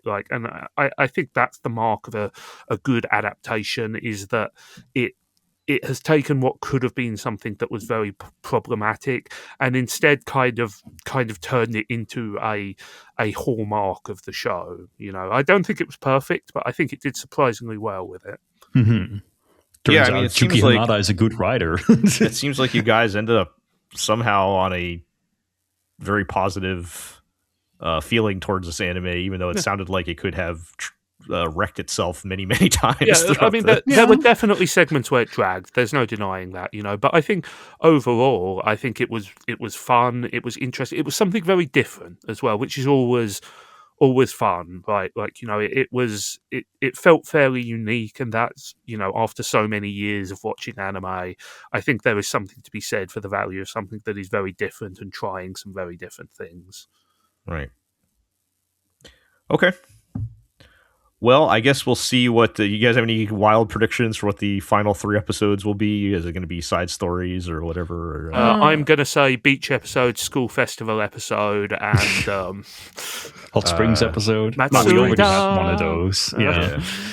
No, I think they're going to delve deeper into the sort of plot outside of the spaceship, the weird things with Yuriko's techno cult and the same cult that Gina's mom joined, and the whole idea of cyberizing people and how that relates to the Gnosia and how that relates to Manan and SQ and the body hopping, the body hopping crime boss. I think we might get an episode with Setsu and Yuri in the new dimension. It's hard to say. I think I would like what Aqua described. I would like to dig into some of the stories that they didn't fully tie off, but it could be anything. One episode could be 22 minutes of stupid omakase or something. Yeah. Rakio's Glorious Revolution. Yeah. All right. Sounds good. We'll see whenever those come out what happens, but let's move on then. And let's talk about Frieren Beyond Journey's End Season 2. Only 1 episode this time because the episode this week was preempted for the Winter Olympics. So not a whole lot to say on this one. We get a setup for a new story where we're going to go find some legendary booze, I guess. Always a worthwhile quest. I mean, both halves of this one episode are very side quest coded, right? These are classic, the first story getting about the legendary booze has strong the particular archetype of JRPG quest in which you must visit every village in the game to progress the quest of finding the legendary booze. It has that energy to it. But yeah, I think I think this episode is obviously another example of I think probably what I think a lot of us in particular like about Frieren, which is the leveraging of very familiar fantasy and again even maybe RPG tropes, to its strength, right? Sort of getting into the humanizing introspective aspect of what drives these sort of micro stories that Frieren and her crew run into. Yeah, because we get that, and there's the other bit where I guess Frieren encounters some old debts, and Frieren goes to jail for tax evasion. Yeah. The least of her crimes. You know what? I'm just gonna throw this out here because you'll remember there was the quest in Star Rail with Topaz collecting the debt from Bellabog for 700 years ago. Yes. The 3,000 year debt. Or they owed back taxes from 700 years ago or something, and they now we own your planet. I thought about that in this one because it was, Frieren had a debt from 80 years ago. I found it very funny that the guy at like customs or whatever had like her picture underneath the desk 80 years. Right, it's like it's just been there for like later. multiple generations. Yeah, we will find her someday, right? It just reminds me of the sign in the Quickie Mart that's like, do not accept checks from this person, Homer J. Simpson, Homer Smith, all of that stuff. Yeah. Which is This which woman is always 10,000 years old. She has voted in over 1,000 elections. Tell Newsom that. How are you going to solve that? Jesus. Yeah, it's just like very funny sometimes when you get these shows with like long living people, and like sometimes it's like there's no. A lot of the plot, and this happens a lot in Frieren, where a lot of the plots are like something that happened, decades ago, but the people are treating it like it happened yesterday or whatever, right? But it makes Frieren remember about how Himmel the hero showed her basic human decency at one point, and she was like, I wonder what he meant by that. And then it's the end of the episode. Yes. But Frieren gets thrown into working at the mines, and it's pretty good shot. Another sort of a gremlin Frieren bit her with the pickaxe. Yep, she's like, nope. My journey ends here. I have to go to the mines now. Yeah, you fucking in the peasant's robes or whatever. Yeah, making her dumb gremlin faces, which is my favorite version of Frieren. But yes, the thing is, like, I like Gremlin Frieren. I think we're seeing too much of her. It does seem like the staff of this anime is leaning into it a little bit harder this season. I'm getting the feeling that I'm getting a little bit worried that Frieren is sort of being reduced to a punchline as a character. Like, we almost, in these past couple of episodes, we focused almost exclusively on her quote-unquote memified character traits. She's always a messy sleeper. Oh, she's a little gremlin grandma lady. Like, and I especially had that feeling in like episode 3 with the like wailing Frieren flashback where she just starts bawling like a baby, and it's like, is this the same character who was like a stone cold badass? I think it was very funny. Well, don't worry, Aqua. If you want Frieren being an emotionless stone cold badass, it's coming. Because that's the thing. I like Gremlin Frieren. I just think it's I just find it. I get the feeling the show might be undercutting itself by having her either be a funny comic relief character or like the coolest aura farming badass of all time. I can see why you're saying that, Aqua, where we might be headed in that direction. I don't think we're quite there yet, but I could see us heading in that direction. I'm just sort of worried it's like flattening the emotional core of this show, which is supposed to be her like reminiscing about the things she's lost and the things she's gained, and about her humanity and her life. And there's still been some of that in there too. I mean, I think that's why, like, I would say, from a quote unquote emotional arc standpoint, I think the first story in this episode lands a little bit better, right? Because it is the like very classic archetype of the like, the treasure you spent your whole life looking for is bullshit. Right, it's kind of playing into that trope, right, and kind of playing into. We kind of have that episode in episode 1 in season 1 already. Did we? Wait, which the? I get the feeling this is the moral of every Frieren story. Like, they do a big quest, and then Frieren flashes back to when she did a similar quest with Himmel, and she's like, "Himmel, why did we waste all this time on this?" And Himmel's like, "Because I want to make people happy." And then Frieren goes, "Huh." Well, I think with this one, right? It's like in theory, like finding this awful booze doesn't really improve the world in any material sense. It's more just like sometimes the journey is what makes it worth it, right? This idea that like, especially for those of a shorter lifespan than Frieren, right? Like, is it a waste to spend this much time in your life hunting for legendary booze that turns out to be, apparently quite bad? Apparently this bow shaft is this fantasy world's Baiju, apparently. Yeah. But like just find a can of Heineken. It's the legendary booze.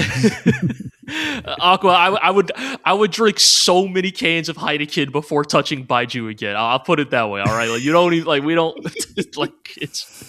Look, it is my God-given right as a Belgian to dunk on Dutch beer. Like that is my one. That is the one thing duty I have to my country. The worst beer you can think of is still preferable, believe me. But yeah. In all seriousness, I think like this would not necessarily be like my standout episode of Frieren, but I think this is an episode that sort of it hits baseline, right? It is is doing the things that I think.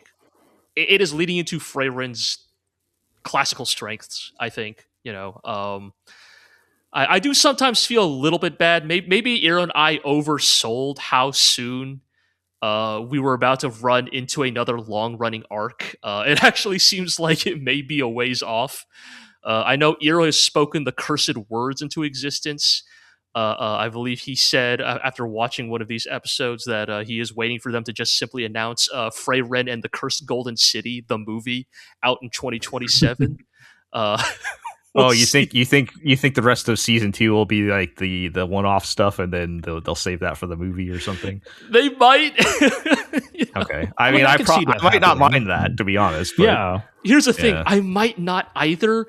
From the coming from the other way of, what, if we have to do this arc, I'd rather get it over with in like 100-minute movie than have this be one shot. entire 3-month season we're stuck with. Yeah. Oh, come on, that movie's going to be 2.5 hours at least. I feel like anime movies don't go that long, but we are already like almost halfway through. Yes, we're already up to episode 5, right? So yeah, interesting. But yeah, like you said, G, I'm with you on this is just another solid episode of Frieren, and it's the kind of stuff we generally like.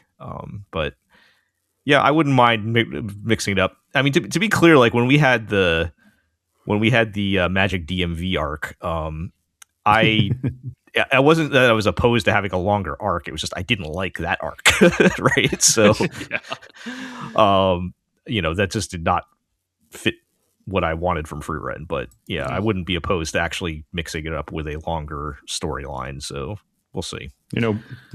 Back in my day, when there was a shonen anime adaptation and they made a movie, it had an anime original plot. Himmel the Hero loved movies with anime original plots. It really feels like that is on the way out. It seems like My Hero Academia may have actually have been the last of a now extinct species of anime movie. They're still making those One Piece movies. Okay. Well, that's fair. One Piece is like grandfathered. Yeah. Grandfathered into all the old shonen stuff, right? Yeah. Up until his dying breath. Himmel the Hero kept insisting that the One Piece was the friend they made along the way. I thought you were about to say Himmel the Hero always said Tree of Woe was his favorite Dragon Ball movie. Isn't it Tree of Might? Oh, Tree of Might. I don't know why I always think Tree of Woe. Come on, G. This is amateur hour stuff. Yeah. Good times. All right. Well, let's. My bad. His favorite movie was Cooler's Revenge. Oh yeah, I gotta resume my Dragon Ball rewatch at some point. But. Look, man, I would watch Cooler's Revenge 1,000 times before I had to watch Bio Broly again. Yeah, ranking of Dragon Ball non-canon movies. Yeah. I mean, Fusion Reborn is at the top, as we have always said, because Gotenks kills Hitler, so... Yeah. The first 3 always have a special place in my heart for the time period of which they came into my life, but I don't know if any of them are really, that great as far as... Anyway, we are way off topic now. Let's bring the ship back around. A super powerful guy. Yeah, let's bring the ship back around. He probably looks like Goku. Frieren, still pretty good. Let's move on to talk about Journal with Witch. So we had not all of us got to see the latest episode that aired today since we record on Sunday here, but does the title, the badly localized title, I'll put this question out there, originally I figured that it was referring to Asa keeping her journal, but does this actually return? Is it actually going to refer to the journal that was left by her mother? Why not both? I think it refers to like, because the original title is like Journal of a Strange Land, right? It refers to Asa like chronicling her experience, Right. living in a sort of foreign world in this, together with this strange person, quote unquote, witch, and that would make sense. Her experiencing. I guess I throw the question out there because have we seen Asa write in her journal more than like twice ever? Makio, there's like one bit where Makio was like referring to it as like, I was checking it out, and you just like write random stuff. Yeah, like once or twice it's come up, and then it seems like at least these past like 3 episodes, the finding her mom's journal has become a pretty important plot point here in the past couple of episodes. It's a metaphorical journal for us. Yeah, it could be both, like you said, Zig, just like a general, and just the title translation's bad, so it probably doesn't mean anything. But yeah, like I was saying, so going all the way back to the end of episode 6, the Makio is going through the rest of her sister's stuff and finds this journal that she wrote for Asa that she was going to give her when she turned 20. And a lot of episode 7 is kind of that Makio kind of deciding what to do with that. Does she give it to her now? Does she, and let her decide, or does she hold it or whatever?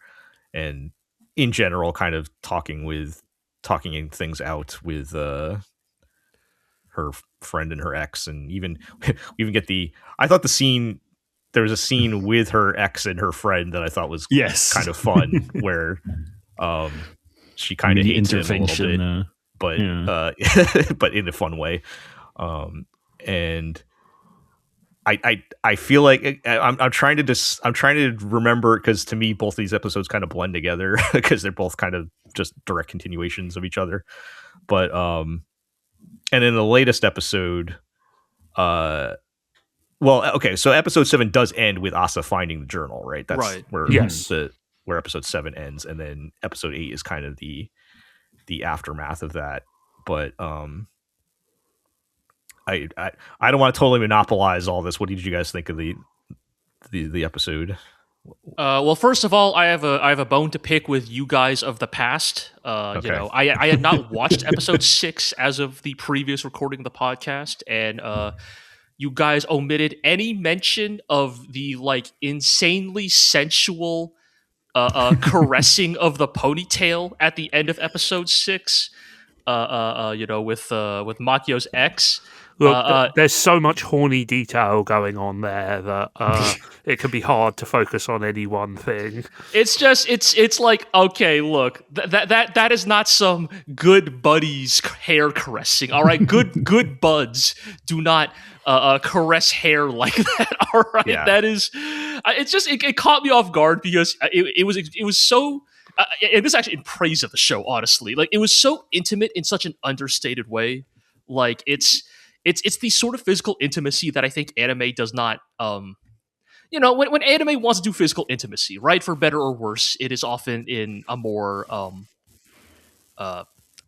shall we say, hyper stylized way, right? I fell over and my hand landed on this girl's boobs. Right, there's the jokey version, right? But I think even when like genuine romance is like being portrayed in anime, it's like panting breath and red faces, and talking about how good someone smells for some reason. God, they love talking about that. But like a lot of anime does not even show like kisses for the most part. And just the way Makio's ex like caresses her ponytail, that is like some. Oh, like you two are like so physically comfortable with each other, right? Like, you are practically extensions of each other, even if they are currently no longer together, right? I apologize, G. Maybe I am just too dead inside. I do remember that scene very clearly, and I got the message. But I couldn't remember the actual, when you're talking about just now, I couldn't remember like the actual detail of what was happening there. But I do remember that scene and being. I love that whole like back half of that episode of like depicting their kind of interesting relationship, Right. and how close they still are, but because of I think it's an interesting just plot wise, but also like another layer of characterizing Makio and the type of person she is, Right. and the type of relationship she's capable of making it and surviving. I want to say almost because and to that's the type tie of person this, she is. But and to tie this to the episodes that are relevant to this week, I do think it's interesting that we are getting these reveals about Asa's mother, like that kind of are maybe giving some insight into like maybe the most uncomfortable thing about these two sisters' relationship is that like again, I've not seen the latest episode, so I'm speaking to episode 7. Where you get a lot of the like it's a very interesting sequence, right, with Asa's mother, right, because she is a posthumous character. So like, is this a flashback? Is this an imagined like perception of her? Like, did Asa's mother actually feel these things, or is this Asa's own resentment, like kind of like inventing a more negative tinged backstory for her mother? It's hard to say, right? But it's like, but if we assume at least what is portrayed in episode 7 is accurate, like it means that Asa's mother and Makio were in some ways like maybe more similar than either would have ever liked to have admitted, right? Like the sort of like their dysfunctional relationship with relationships and just kind of what differed and what maybe separated them is how they eventually chose to cope with it. Right. I mean, we got some pretty big reveals in episode 7 about how like her parents weren't actually married, right? And like, and which, kind of what her. We have to make the obligatory point that is a much bigger deal in Japan. Right, that is like really crazy in Japan. Where like social hierarchy is right. I mean, here we have like in the United States we have like common law marriage, so that's not that crazy. Like that's pretty normal. But but yes, it is a bigger. That is the thing, right? Because Asa's mother sort of strikes me as a character who had very high standards for herself and for other people. And sort of enforced this idea of, being of decency unwittingly onto others, right? Whenever she was around people, people felt incredibly pressured to live up to her standards, even though that is not necessarily what she wished or explicitly wanted to do, but it's just through the way that she talked and behaved herself. That is the sort of pressure she put on others. And of course, this whole idea that there was something about her that was not perfect or not ideal, namely the fact that she had a child outside of wedlock, or that her family was not the, classic nuclear family that society expects. That may be what sort of caused that resentment or caused a certain degree of resentment inside of her that messed her up and caused her to lash out to others. Yeah.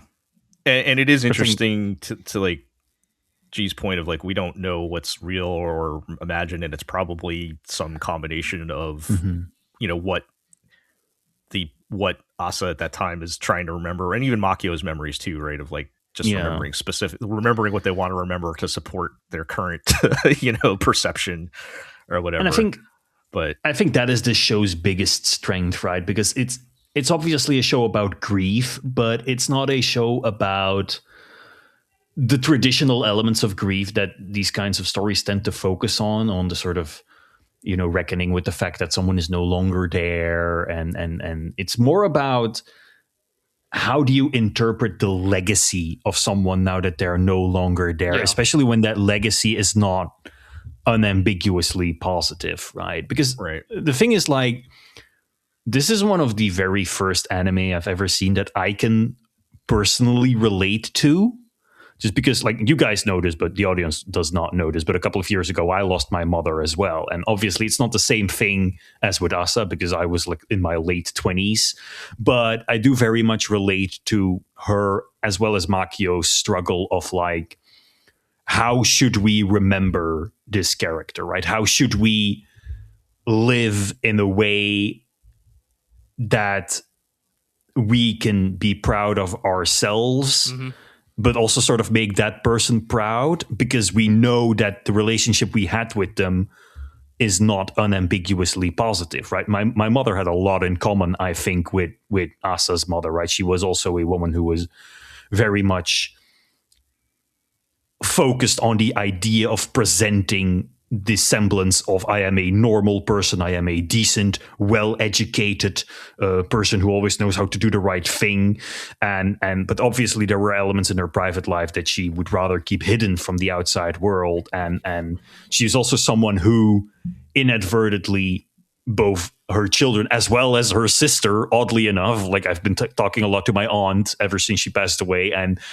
she sort of has the same story to tell as I have to tell, and the same story to tell that Makio has to tell, and that like my mother sort of inadvertently or almost unwillingly set incredibly high standards for people, or got people the feeling that whenever she was around, they needed to be at their very best, or else she would show that she did not approve of the decisions, the choices that you had made in your life, even if she didn't intend to do so.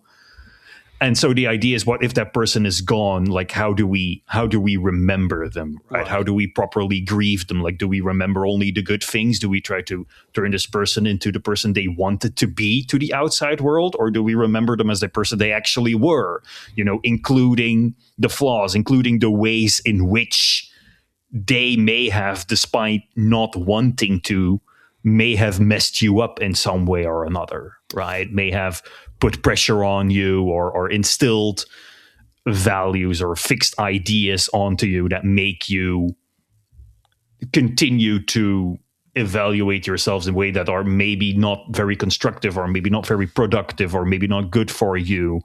And it's that I find incredibly interesting about this series, especially also since Asa's reaction to the death of her mother is basically the exact same as mine, in that I also struggle to like express my grief in ways that would be considered socially convenient, right? To the point where I often had to fake being more devastated than I actually was towards others, because that's what others expected of me.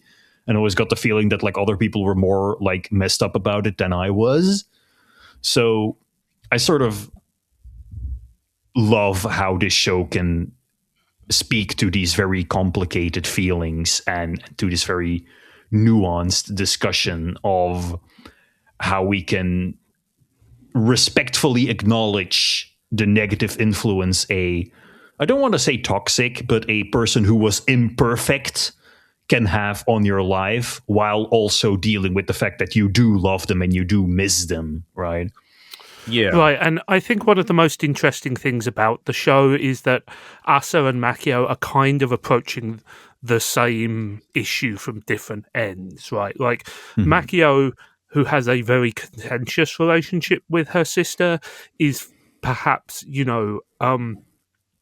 warming towards her a little as she discovers how complex her life was, and Asa, who obviously saw her mother as a figurehead to aspire to, is perhaps learning a little bit that her mother was not necessarily a saint, so to speak. And I think the fact that we are seeing both, the show is smart enough to present Makio's sister / Asa's mother as like a fully rounded 3D character, but also the fact that we are seeing her from opposite perspectives just fleshes out that sort of difficulty in understanding the fullness of a person even more, right? Because both of our viewpoint characters are learning something but moving in opposite directions almost. And the fact that you get to see both the real I think her name was Minori, and as well as the sort of straw man version of her that both Asa and Makio have created in their imagination, as a sort of like ghost that shows up and judges you and talks negatively about you, in the same way that like a single thing someone can say to you when they're having a bad day sort of influences the impression you have of that person. You know, this idea like right, like how my aunt is also always talking about, that one time my mom said like something cruel or callous or judgmental about her, and that sort of determined her image of herself for like many years. Yeah, and I think the fact that Akur talking about the question of, how do we remember people? How do we, Mm-hmm. They don't give you an answer, and they're not going to give you an answer, right? No. It's more of like a just some, gives you stuff to think about, and I've said many times, it feels like obviously everybody's situation is different, but there's always, parallels and overlap, and, we've all probably lost people at some point, and, have had some similar overlapping feelings, and it just feels like these are things that the author must have experienced at some point. Like, I don't feel like you couldn't just make this up, right? Like, it's coming from a real place, it feels like. But and it's also like very mature of the show to like acknowledge that there doesn't need to be like a big incident that caused Makio to resent her sister, right? There might be, but it's not necessarily essential to the story that there's like a big twist, like a secret that Minori was hiding, or dark like a secret, particularly whatever, right? evil way in which she screwed Makio over. It's just like, no, we didn't get along, right? And this is as much Asa's mom's fault as it is Makio's fault, right? Asa's mom may have occasionally said like cruel or callous things, but Makio also has a sort of like persecution complex where she got the feeling that her sister was always judging her no matter what she did or said. So it's like a way more mature way of looking at how people can sometimes just not gel with each other, contrary to like, oh, you like betrayed me in a way that like went to the bottom of my heart and now we are enemies forever, like how it is so often in anime. Yeah. And yeah, I think it's funny, I was reading like an interview or I saw a clip of an interview or something, and the author was like literally just like, yes, the show is about you can never truly understand another person, right? Which they hammer home a lot in all of this. And I do want to talk about the latest episode 8, a little bit, because that shifts the focus back over to Asa, where she does find the journal, as we saw at the end of episode 7. It's not, they don't make it clear. She definitely read the first page, but it's not clear to us whether or not she read more of it. But and I love how they've depicted, I've talked about, I find Makio very relatable, but I love how they've depicted Asa as someone, I feel like she has a very appropriate reaction for someone her age, because she is still, a child. She's like 15, right? She's still a child. Like, it's, and she still needs a parent, right? She still needs parents, like, guidance, and whether she's like consciously saying it out loud or not, she is longing for a parent and someone who's going to help take care of her, because she still needs that, right? And right, she's someone who's still very much like shapes her personality and her behavior around the presence of an authority figure, like we saw when she like, oh, I bought a computer to make music, I didn't want to tell you because I thought you were going to get mad. Like, that is sort of like a defining moment in Asa's characterization to me. Like, right. And, after reading at least part of the journal, figuring out it exists, and being kind of mad that Makio didn't show it to her yet, she kind of acts out a little bit. She she skips school to go drink bubble tea, like the real hardcore shit.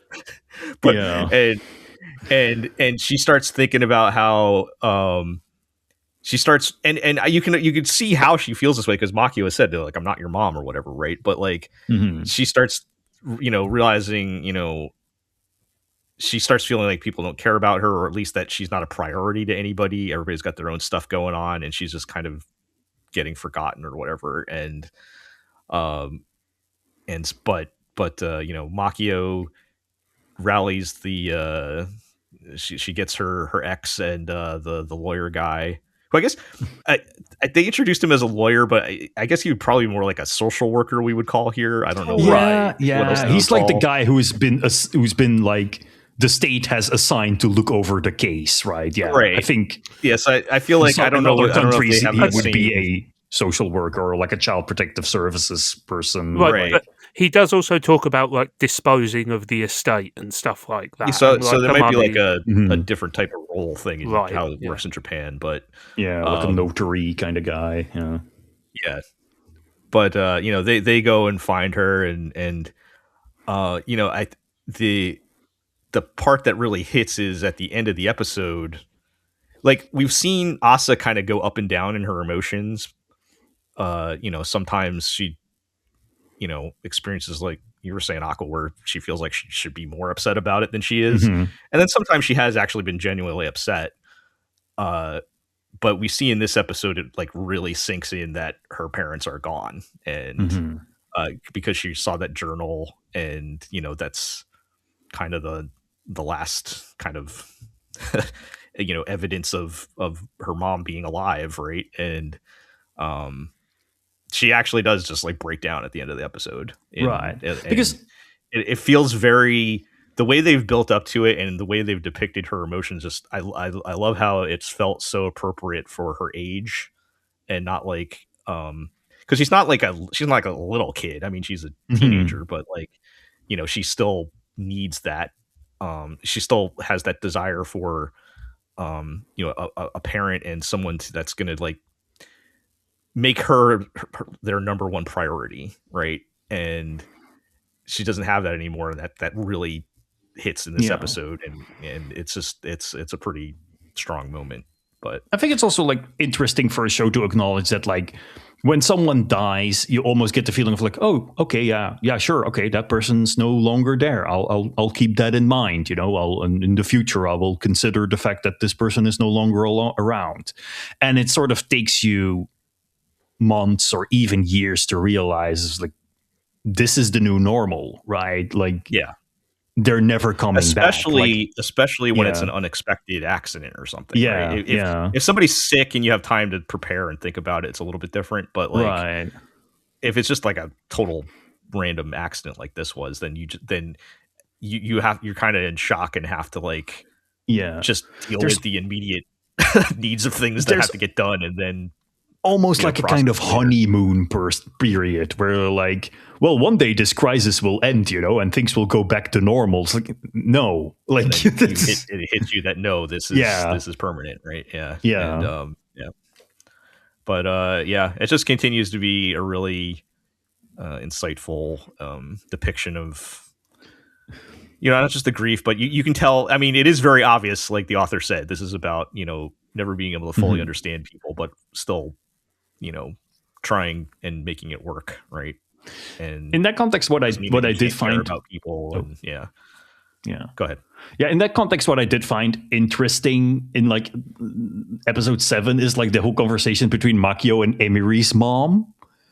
Emery's mom, who was like, oh, but sort of this kind of like gossipy hypocrite that you can often see in moms, like how she sort of, on one hand, shows genuine concern for Asa and genuine concern for Makio, but it comes from this sort of patronizing kind of place where she was the one who like spread the news about Asa's parents, which greatly upset Asa, and is also like blindly ignorant to the things her own daughter is struggling with, and instead is just sort of like concern trolling. You need to deal with that. At some point, she's going to confess to Asa, right? I feel like that's in the making. I'm not sure that's. I'm not sure if it's necessarily that she has a crush on Asa. Like, I think the thing is just like, I'm not interested in boys. I like girls. But yeah, sure, I could see it happening. I would give them credit if they didn't do it, because that's like the most simple possible thing you could do. But and it's another like, people have good and bad points. This like her mom clearly like it's like she cares about people. Like she's not trying to be, do the type of damage she's doing, but like that where she was the one that's spreading, like that was not her place to do that, spreading the news about Asa's parents and everything, right? Like that was a bad thing to do, but it wasn't like she had like malicious intent or she's just like a bad person. She just made a stupid mistake, right? That's what it feels like. But those people are people. Those are the more interesting and, types of characters. Yeah. Sometimes you could do bad things for the right reason, or like have good intentions but still achieve negative results. Like, yeah. It's So a good show. It's a good show for sure. And you know, we'll see where it goes next. All right. Well, let's wrap up with the fun stuff. Speaking of a show where things happen. Oh, hell yeah, they do. Fate Strange Fake. I will admit we have hit the point where I don't know what's going on anymore. But Neither do I. This is a show where they have a billion ideas, and that's it. We have ideas. Narita can't be stopped. There's nobody to rein him in. I was going to say, like, this is even more because, like, aside from all the new usual Fate bullshit, and I say that with the greatest of affection, we also have the narrator stuff where it's just like, oh, there are 1 million characters, right? Like you know, maybe what's upon a time we would describe the joining of Fate and Narita as like peanut butter and chocolate. This is starting to feel closer to like, I don't know, peanut butter and heroin. But you know, no, it's more like Red Bull and vodka. You know, like sure, yes. It's a combination that it's popular with the kids, is what you're saying. You're here for a good time. You're not here for a long time. And you know, I think these are I think these 2 episodes are somewhat mechanical in nature, but I think it is because, as the latest episode shows, we are clearly building up to a like major climax. Yes. The first of these 2 episodes, we are finally introduced to our last member of the Grail War, Halri Vorzek, who is the master of True Berserker, which is just a giant robot, a giant Babylonian robot. It's the one piece we were missing in all of this was a giant robot, and we got it. You know, now all we need is somebody with a minigun. I cannot be Iro. Iro is no longer here, but he lives on in my heart and on my back. And I will try my best to relay some of the things he has discussed. There is a literal goddess who's sort of trying to meddle in everything. Yes, so we'll one day at a time. So Halri Vorzek, the summoner of True Berserker, comes from the Vorzek family.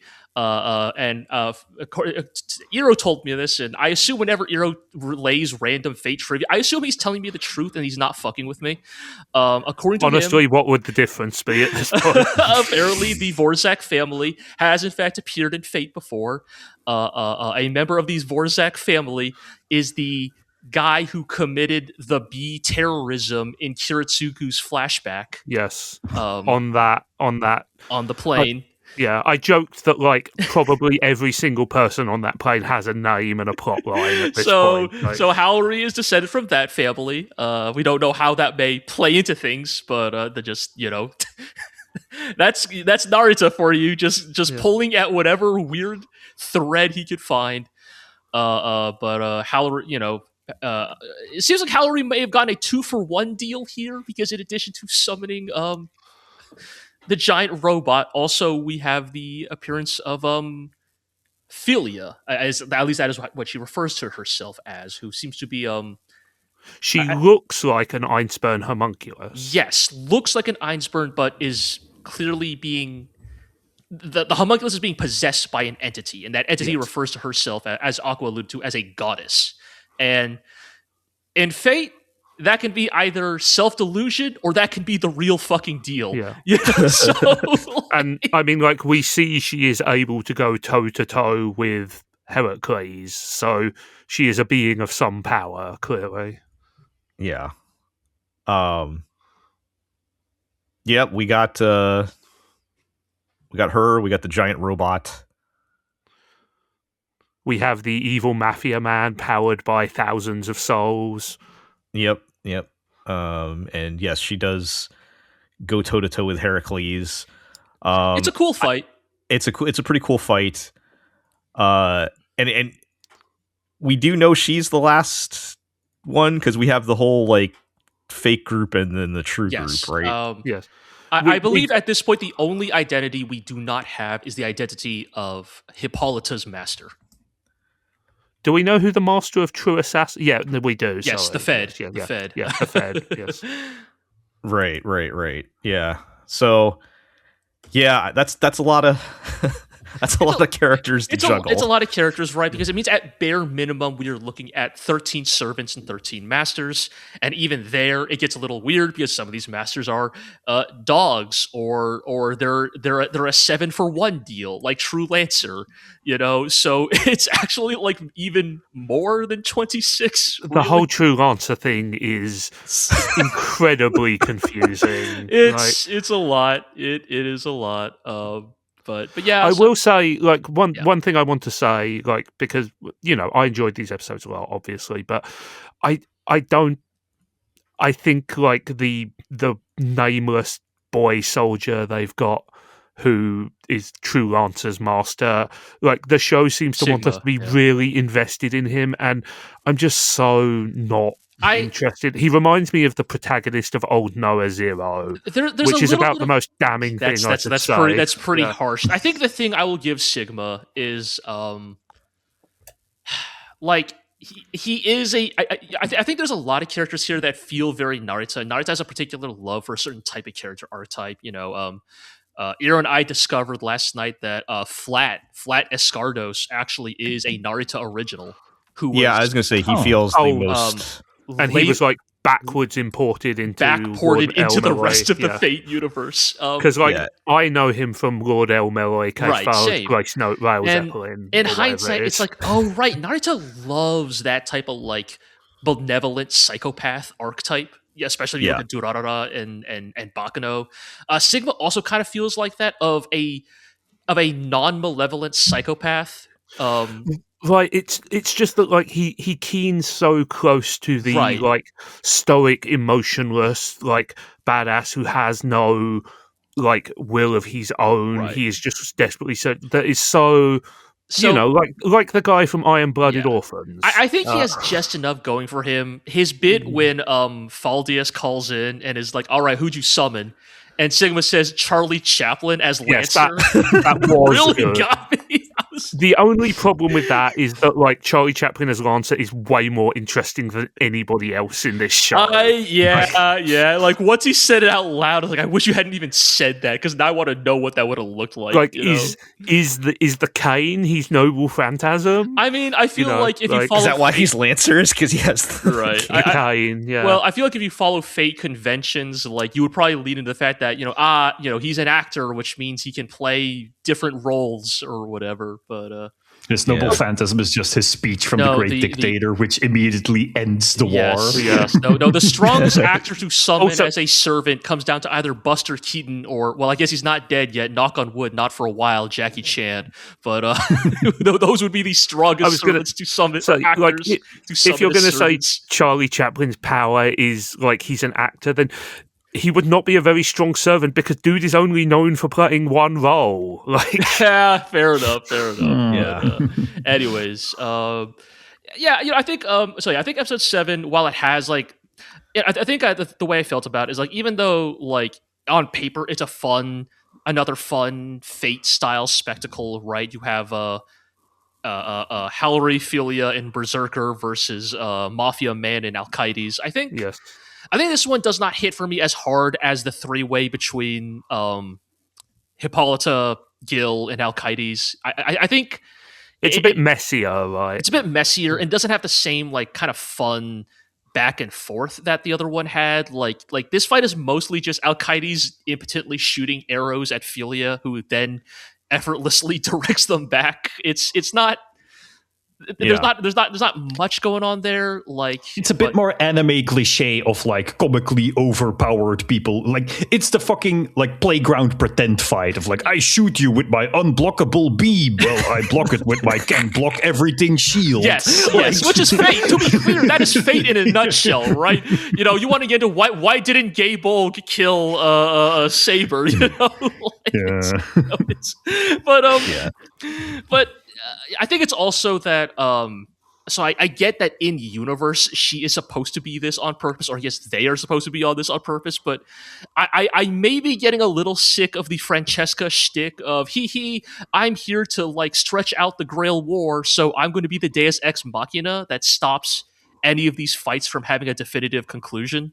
Yeah, right? I mean, Like it kind of works for the first three-way. Like, but I think this time it happening like the fact that this fight also ends the same way. Francesca or Francois shows up and stops the fight is a little like, all right, you've done this trick like 3 times now. Like, yeah. I mean, the problem is that this show really doesn't really have a plot. It just has sort of like, let's check up on what this character is doing, and then things happen, and then but nothing actually significant can happen because then we can't check in on the characters doing weird stuff anymore. So all of the fights are just sort of inconsequential. Right. And I think that is potentially, this is like where I think I spoke of this in a previous episode, where we potentially get into like one of the weaknesses of Narita as a writer. I think Narita, and this can tie into actually episode 8, which I actually did like a fair bit more, or at least I like the thing that episode 8 is selling, right? Which is this giant confrontation at the hospital, right?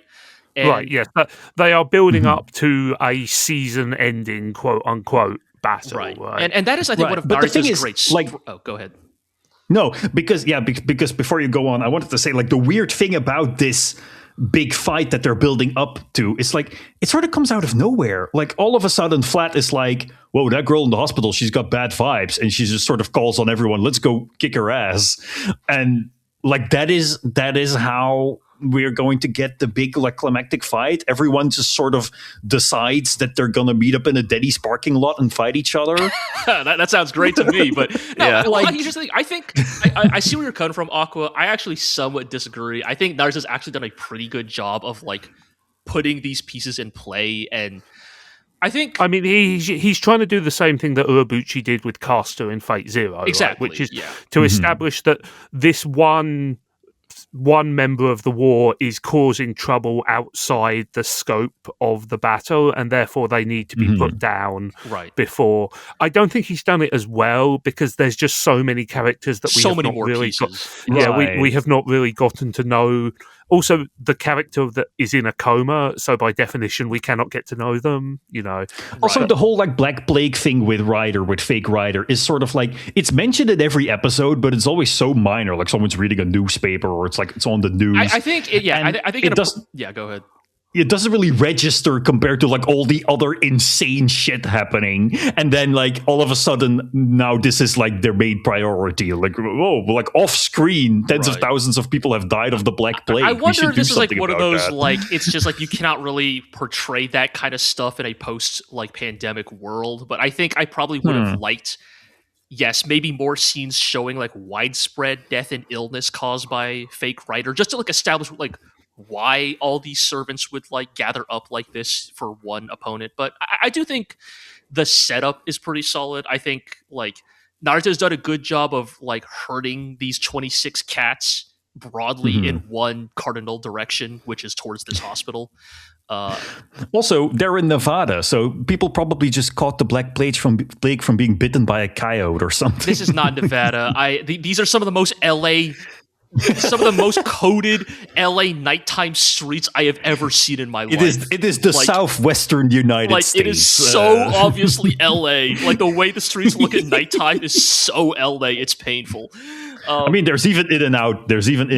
So it must be LA. Yeah. But yeah, I think this episode has some great moments. Shout outs to Flat's outfit choice before infiltrating the police station. I honestly thought he's going to the disco where everyone dresses like a cowboy, you know? Yeah, I honestly thought the like plot of this episode was going to be Jack the Ripper causes massacre in gay bar. Like, it's something's wrong. That's right. This gay bar doesn't have a fire exit. It's a fun bit, having I think Flat's infiltration of the police station is a fun bit, right? There's a little bit of the like, I know that right? Like, the police chief thinks he's pretty slick. He's like, you see, I know for sure that you're not my subordinate. And, Flat then responds with, I've actually been here the whole time. It's a fun bit. I love the thing where the cop is like, "Are you suggesting that we murder this child? We cannot do that. We are honorable people," which is like the most cop-coded thing. Yes, comically like optimistic portrayal of the American police. I mean, it is again the great tragedy that we get fake Castor, who is like by far one of my favorite characters in this setup, and he's aligned with the police, which is I don't know, like. I must admit, I'm not that well read on Dumas. I don't know how Dumas would have felt about. He was an interesting character. I mean, yes, larger than life figure for sure. I will say I do actually like his bit in this episode where it's good. He kind of gets into the thesis of his belief, right, which is talking about like how basically he saw an adaptation of Hamlet and like. In some ways, he is getting into this idea that like even an adaptation or an emulation or an imitation is still a thing made by a human being with a human heart, and thus it has a power unto itself. Which boy, you sure can tell this was written in 2007 or something like that. Yeah. But like the thing is, like I like that, but also. I don't necessarily see what that has to do with the historical character of Alexandre Dumas. So my Galaxy Brain take on this, which I don't, this is maybe giving Fate Strange Fake too much credit, is that I believe it has been said that Dumas was actually inspired by some of his rather accomplished father's exploits. And like, there are some characters in some of his stories that are either explicitly said or very heavily implied to have been inspired by his father, right? And his father was like a general in the Napoleonic army or something, right? Pre-Napoleon, I believe. But pre-Napoleonic, that era broadly, yes. And of course, notably, like a descendant of slaves, right? And again, I don't think this is actually where Fate Strange Fake is going to take it. This is my own read on it, is that like, is this sort of a commentary on the fact that like, Alexandre Dumas is arguably, definitely way more notable in historical legacy than his father, at least in modern day. Like, right. This idea that a story or a fictional version of a man can become greater than the man himself. I sort of took it as being like Alexandre Dumas is sort of known for writing swashbuckling heroes, like the Count of Monte Cristo and D'Artagnan and stuff like that. So this is sort of their riff on that. But I think my quote unquote problem with Strange Fake is like many of the interpretations of these historical characters barely have anything to do with their original legends. I mean, it's like buddy, they're just making things up. Look, buddy. Like I don't know what to tell you. No, but the thing is, like, you kind of have this cool ass premise of like, what if King Arthur fought Gilgamesh? But the thing is, like, these characters, they are not King Arthur and Gilgamesh. They are original creations that we are calling King Arthur and Gilgamesh. Yes. And at that point, aren't you sort of shooting your own cool premise in the foot? I mean, you got to take this up with the original Fate Stay Night. Like we, this has been a Fate since the beginning of time. But like, there is a balance of like, I don't want to actually see those exact historical characters go at it. I do want some weird fantasy anime version of them. But now, do I kind of wish Dumas here looked a little bit more like historical Dumas, kind of, just because I think that would be funny, but also a big fat guy with like an afro. Yeah. Look, he can keep the checkerboard teeth. All right, that's admittedly a pretty fun visual. I mean, Look, I get what you're saying, that this is a basic cost of entry thing, but I do think that, like, as the one British person here, it is kind of my responsibility to do this. But, like, I do think that having Richard the Lionheart as a servant and then just, like, removing all the, like, real interesting things about his character in favour of turning him into a King Arthur fanboy is kind of like a huge waste of the character.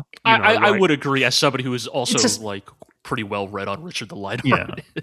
I mean, it's especially noticeable because this franchise is so obsessed with like details and deep cuts and rules and it just comes down to the same kind of problem. This show is obsessed with rules and then breaks all of them. That's kind None of it matters. The appeal of Fate, right? Yeah. Like, But I think this show goes too far. As in, there is not a single normal human being in this show that can sort of be the anchor. Like even There's the no ostensible rule that says a protagonist, dog can't be a Ayaka. master.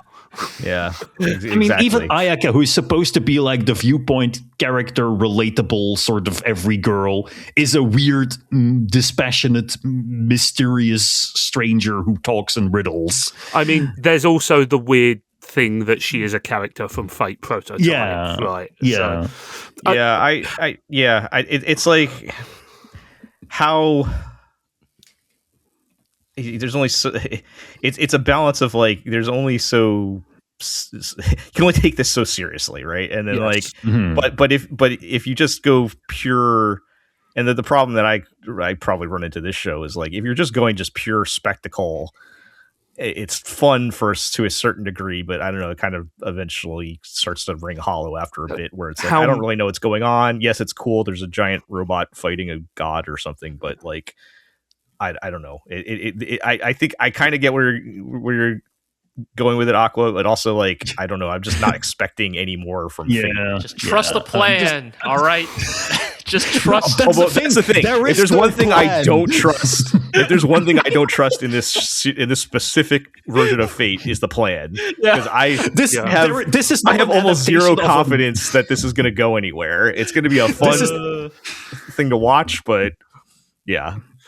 This is not an adaptation of a novel. This is an adaptation of a 230-page Google Docs that says like awesome OC ideas in the title. There's a reason why I called this show like fanfic coded complimentary.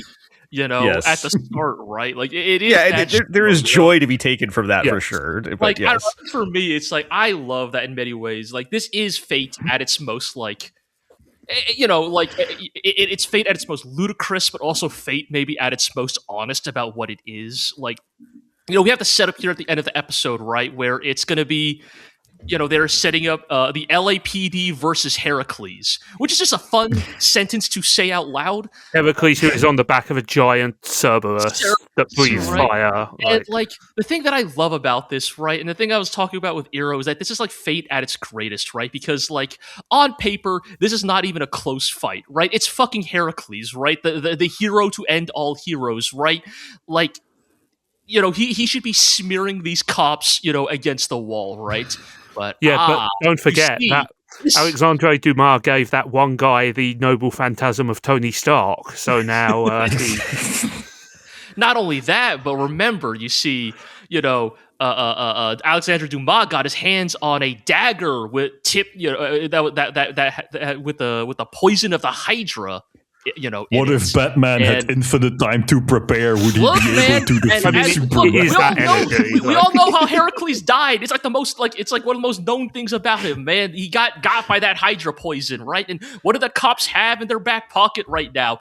And also this is the most mortal version of Heracles, right? Like even I mean, this is one of the few actual historical references. And I think that's wait. Are you saying that Heracles is a historical character? Mythological reference. Yes. And I think it's great that Naruto has set up that the classic Fate thing of, well, on paper, this character would never lose to this character, but you see, under my secret rule breaker ability, highly specific circumstances, no, rule breaker is Medea's noble phantasm.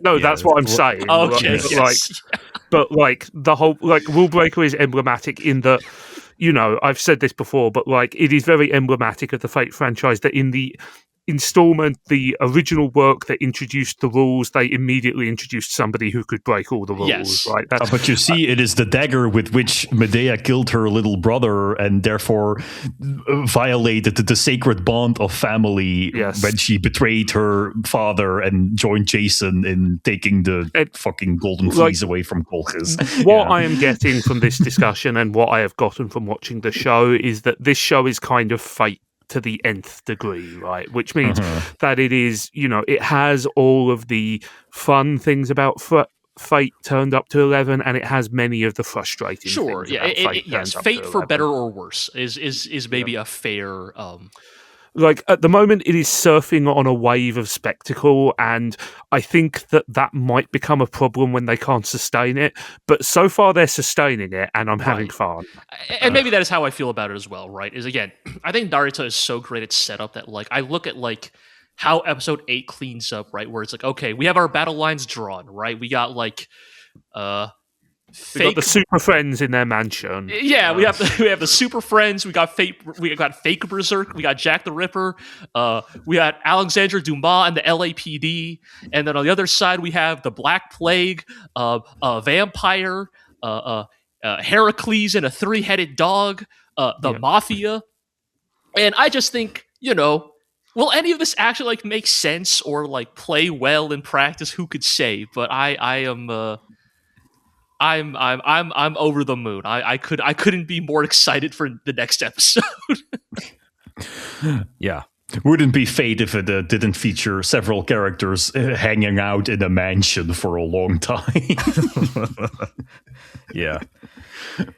No, what people like about Fate Stay Night so much is just people going to each other's houses. Just Shiro cooking for 90% of the time. Yeah. Yeah, I think I just generally agree with all that. I am excited for the next episode. I'm loving the spectacle of it. I just, as we've said, I'm skeptical this is going to go anywhere that's going to be satisfying. But for now, it's pure popcorn. Yeah, enjoying the ride. All right. So that will do it for this episode. We made it. It's a bit of a long one. We haven't had a long one like this in a while, but crazy that there wasn't much to talk about, huh? Yeah, we always find a way for sure. But anyway, let's wrap up doing our housekeeping. You can check us out at theglorioblog.com. We mentioned earlier you can check out Zig's post about the end of Super Sentai on there, and all of other stuff. We shout out Blue Mondays again. That will be back soon. Hopefully back next week. Yeah, fingers crossed. We've got that going. You can subscribe to the podcast on Apple Podcasts, Spotify, Amazon Music, Podbean, Stitcher, and YouTube, where you can like, comment, subscribe, ring that notification bell, all those good things. Tell your friends, tell your enemies, and we'll catch you up next time.